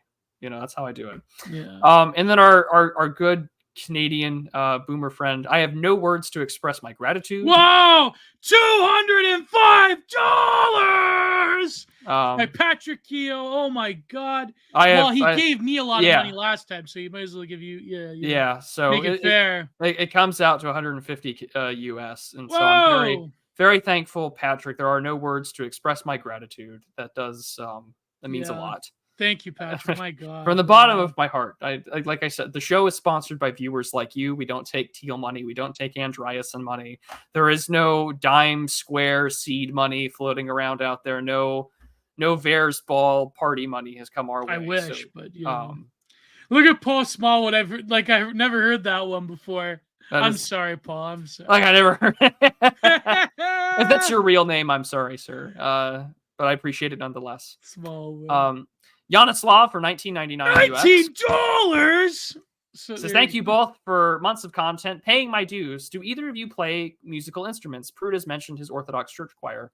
Well, the Orthodox church choir is all a cappella. It's all our voice. So I used to be a singer. I played a bit of bass. I used to play the violin when I was younger in middle school, high school, and then I sold it. I kind of just stopped doing it. But the only thing I can tell you from it is that I can still read music, and that's what makes the singing in my life a lot easier. So, but no, I haven't played an instrument forever. But everything we do there is just vocals. Yeah. But I'm not a musical, like I didn't study music theory in college, but like the tones and the plagal versions and the history of it, it's all pretty intense. Thankfully, my choir director, who's actually younger than me, he's got this full-on beard, bald guy. Name is Augustine, and he's if you looked at him, you'd be like, this dude's like 30 something. No, he's like younger than me. He's in his early 20s, and he knows music theory, and that shit's just his bread and butter. And Mac from Bilf, 99 cents. Thank you, sir. Oh, greatly appreciate it. Machiavelli sucks to go. I care about my southern border. Really, I should have just read the super chat before I put it up on screen. Yeah, but take it off. Yeah. That. Thanks, Machiavelli sucks. Well, apparently saying GE is cucking now, so that's. That's why I just say USG. It's my government. It's the U.S. government. Like it's USFG, U.S. federal government. Anyways, I talk like an incessant foreign policy. Here's what you should say. You should say, Prude, you identify with the spirit of what America was and can still be, rather than the USG. That's probably. I know that's like too long but I do. I mean, I say that in other words, but yeah. Right. Yeah, exactly. Seasider for $10 US says $10. Love the Metro series. Even read the books. Have you played Project Zomboid? No, I have not. I have seen. That was pretty big back in the day. Project Zomboid. It still gets updates pretty regularly, I think. But no, I haven't played it. But I mean, I just don't have the time. Like, I really only game now when I do like Friday nights or something. A friend has a game that he wants me to play. Like, I was recently bought. My friend Hunger, who's still in Lebanon right now and a patron of the show. Whoa, he might get drafted soon. Well, I hope he gets out of the country soon if things do escalate. But he sent me. I may have said this on the air a couple weeks ago, but like 2 weeks ago, he's like, enjoy. And it was a copy of Elden Ring that was on sale, which I don't own until now. And I just DM'd him. I was like, bro, you're like in Lebanon and you want to go fucking talk about video games? And he's like, I'm in an internet cafe right now. These like losers are playing Valorant. I'm trying to install Civ 6 like a patrician. And I was like, well, I assume that you're staying safe then. And he's like, yeah, otherwise I wouldn't be doing this. So he's all right. But yeah, I haven't played Zomboid, but I do enjoy gaming when I can. Much to the chagrin of some of my colleagues who are anti-video game. Melon for $5 US. Every normie in my friend circle has called the latest mass fun event a psyop. Normies didn't know the word psyop 5 years ago. Wow, true. That is true. That is very true. But yeah, isn't it depressing that like we see these terrible events where somebody snaps and the first thing we think is like, this glows, this smells wrong. And even though there are genuinely mentally ill people that do snap and go postal, that's my first thing. I'm like, it's just too perfect. Yeah. Belial Bradley again. $10 for Gio's Tennessee Visa Fund. There you go. There you go. Well, one day we'll do a live show. Oh yeah. Maybe Scaldings next year. Yeah, I was about to say maybe at the Skildings event next year, Gio and I can do Digital Archipelago live. There you go. That'll be We great. do that. So John Carter has a $10 two-parter. $10. There's the first one. Oh God. Gio, tell how it's gonna be. We're gonna have a place brewed. We'll have wife and kids, and down the hill we'll have a little pond. For the frogs? Yeah, for the frogs. Can I get to tend the frogs? Oh God. Yeah, you get to tend the frogs. That's what it's gonna be. And you get to tend the frogs and live off the fat of the land. Yes, Gio. And live off the fat of the land? Hold on a second. We're gonna make this a little more entertaining. And live off the fat of the land? Yes, Gio. Now look down across the border. You can almost see the place. I can see it. I can see it. Yeah. Oh my God, that's brutal. I fucking cried when I saw that of Mice and Men. We had to read in school, and we saw the film with John Malkovich and Gary Sinise. Just come here, Gio. Just you know. Yeah, I can see it. I can see it. Oh, that's brutal, man. That's fucking brutal. You're a real fake cell, Gio, and just sex. I think so. I shouldn't find that as funny as I do, you awful bastards. Oh, this is brutal. My face hurts from laughing. Yeah. Mike Oxlong, Representative Mike Oxlong for $4.99. Here's some Colson Chungus. Colson. I hate the Colson. We're Colson, Gio. We're Colson. Colson Chungus. We're Colson. Your stream will help us heat our homes and civilization. Well, hopefully. So true. Thank you, Mike. Appreciate it. Oh, I like how he said "fat of the land" too. $9.99. We did answer this one, but thank you, Moose. I appreciate it.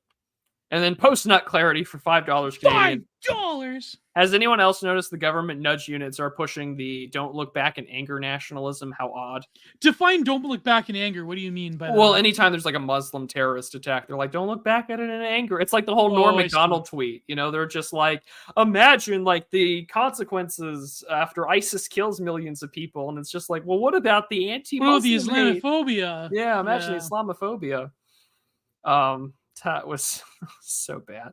My face does really hurt from laughing and smiling at that. It's an Oasis song from '94. Is it an Oasis song? What? It is. Don't look back in anger. Oh, is it? I think so. Even if. Who's gonna wear the full glove of Vaseline in our story? Jay Bird. No.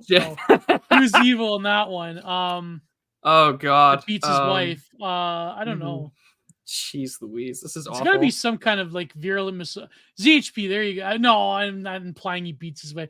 I'm just saying like who's like a virulent misogynist that lose weight. You know, I can imagine it. Why not? You know, I don't think ZHP beats his wife. I don't think he does either. But I'm just playing off the meme. Yeah, true. If you do it live, we get to throw money at you. That's fine. Yeah, that's fine.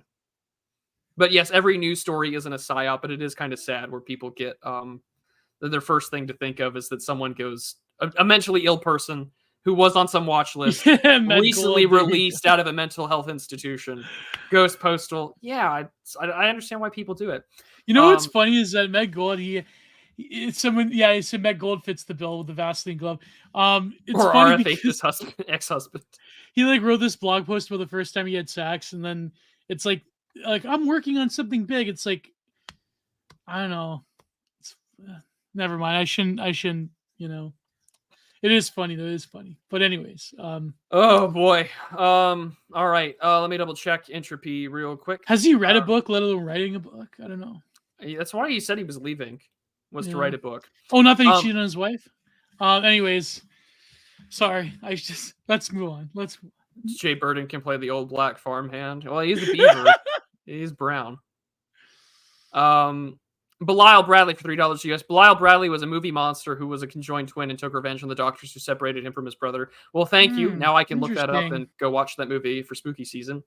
Owen Zaleski for $3 US also says, thanks for the advice, guys. I'll try and pump out more. What's your favorite local poets and writers. Local, that's an interesting term. Mine is Interesting. Edgar Allan Poe, a great writer and poet. Also, Gio, get entropy. Gio, get entropy. Gio, get entropy. Yeah, It clocks out as soon as it gets to the word count limit. As for some of my favorite poets and writers, I'm still for writers like novelists, Charles Dickens and Fyodor Dostoevsky are my two go-tos that I always recommend to people. Prose, I love Milton's prose. As for poets or contemporary poets, Wadsworth, Keats, Poe, and Bryce Shelley are some of my favorite poets. There you go. And nobody said local poets. Oh, well, I know, but I don't know any local Texas-based poets. But I mean, But Zaleski's Canadian, so I don't know if I would consider Edgar Allan Poe a local for him. Mm. But I maybe more contemporary, maybe was the word. Who knows? But yeah. I also have a deep love, and some people may hate her, but I have a deep love for Emily Dickinson. Yeah, me too. Yeah, even though she was a lesbian, but yeah, well, a lot of lesbian spinsters end up being artists. There you go. And I then, like a lot of diverse poetry. Yeah, and then of course there's Well, I like Haifez, Denise Levertov, William Carlos Williams, Robertson. Oh, you're in Maryland. I remember you saying that you were in go. Canada, but correct me. Well, thank you for. I like a lot of the modernist poets. But what about those in your home state? Well, I don't know a lot of poets from Texas. I'd have to look that up now. They have a lot of cowboy poets in Texas. Well, for me, it's like, well, I've read, some of the poetry of like Saint Ephrem the Syrian. I've read poetry from Robert Frost, who I love a lot. So I guess it just depends. But now I'm going to have to. I am not a Leaf. I thought you had said that you were. I apologize. That's on me. Forgive me for that. Fritjof Schumann wrote a lot of poetry. Yeah. Yeah. Have I seen? Aurobindo wrote poetry. I like. I have almost all Aurobindo books. Yeah. Man, I really thought you were Canadian for the longest time. Forgive me. I feel like shit now. And then Homerus Lupercal, War Master of the Evergreen Terrace, says, "Remember to drink your Ovaltine, kids." Yeah, drink your Ovaltine. Buy your frog mugs. Is that a decrepit Homer Simpson avatar? What is it? Yeah, it is. It's a 40K Homer Simpson avatar. That's interesting. Interesting. That's very interesting. Yes. Is that it, or do we have more? No, that would be it. I thought we had more. Well, there was entropy, and I'm not going to complain when someone drops $150 fucking in your super chat. Yeah, true. No, I mean so right. Homerus was the last one. Yeah. All right. Refresh entropy real quick. I wanted John Carter to do the FMKs again. No, John Carter wins today for making us look like fucking Of Mice and Men. And yeah. Gio getting just last. I guess I'm Lenny. I guess it does fit the archetype. You do fit more of what was his character? Gary Sneese's character. What was his name? Lenny and Lenny and George. George, yeah. George. I forgot George. Yeah, you are kind of more of the George. I'm more of the Lenny.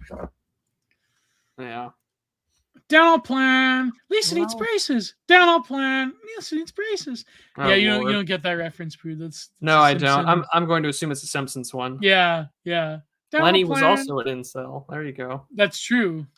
But Lenny was he also almost like made it with the whore wife, though. He almost. But isn't Lenny also kind of like retarded? Mentally, yeah. Gio's not a retard. Maybe sometimes. I mean, so am I. But Lisa needs braces. But Gio's not a retard. Let's make that abundantly clear. I don't know. I have some. There's some elements of it. I mean, like I'm a math dyslexic, so.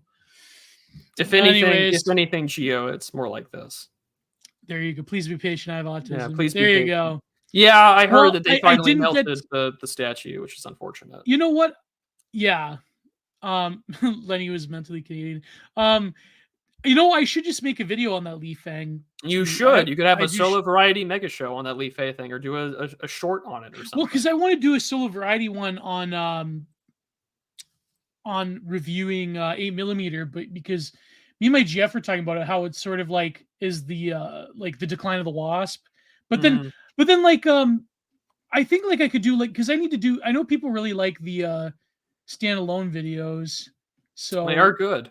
yeah, you know, you had yours recently on the bottleneck, which I Yeah. don't know. Were you kind of blackpilling by yourself? You're like, I shouldn't even be here. I shouldn't get to reproduce. My Well, kidney's fucking gone. Like it's no. if I have children, it will be a little difficult by the nature of the medication I take. But Yeah, no, I mean, yeah. I have optimism. I guess that's the real difference. That's why someone does like, you know, when Brew does a black pill video, it's like the smiley face emoji. When Morgoth does What were one, you it's saying? like Like people were depressing. giving you heat in the comments. Like it was only a few people. What were they talking Oh, about? Like, people being the usual Yeah. kvetching over, well, like, why don't you have kids then if you're going to talk about this? And I'm like, I'm making an observation on macro world economic trends, but we're going to just be little retards in the comment section. Yeah. Like, well done. You've missed the point of the entire issue.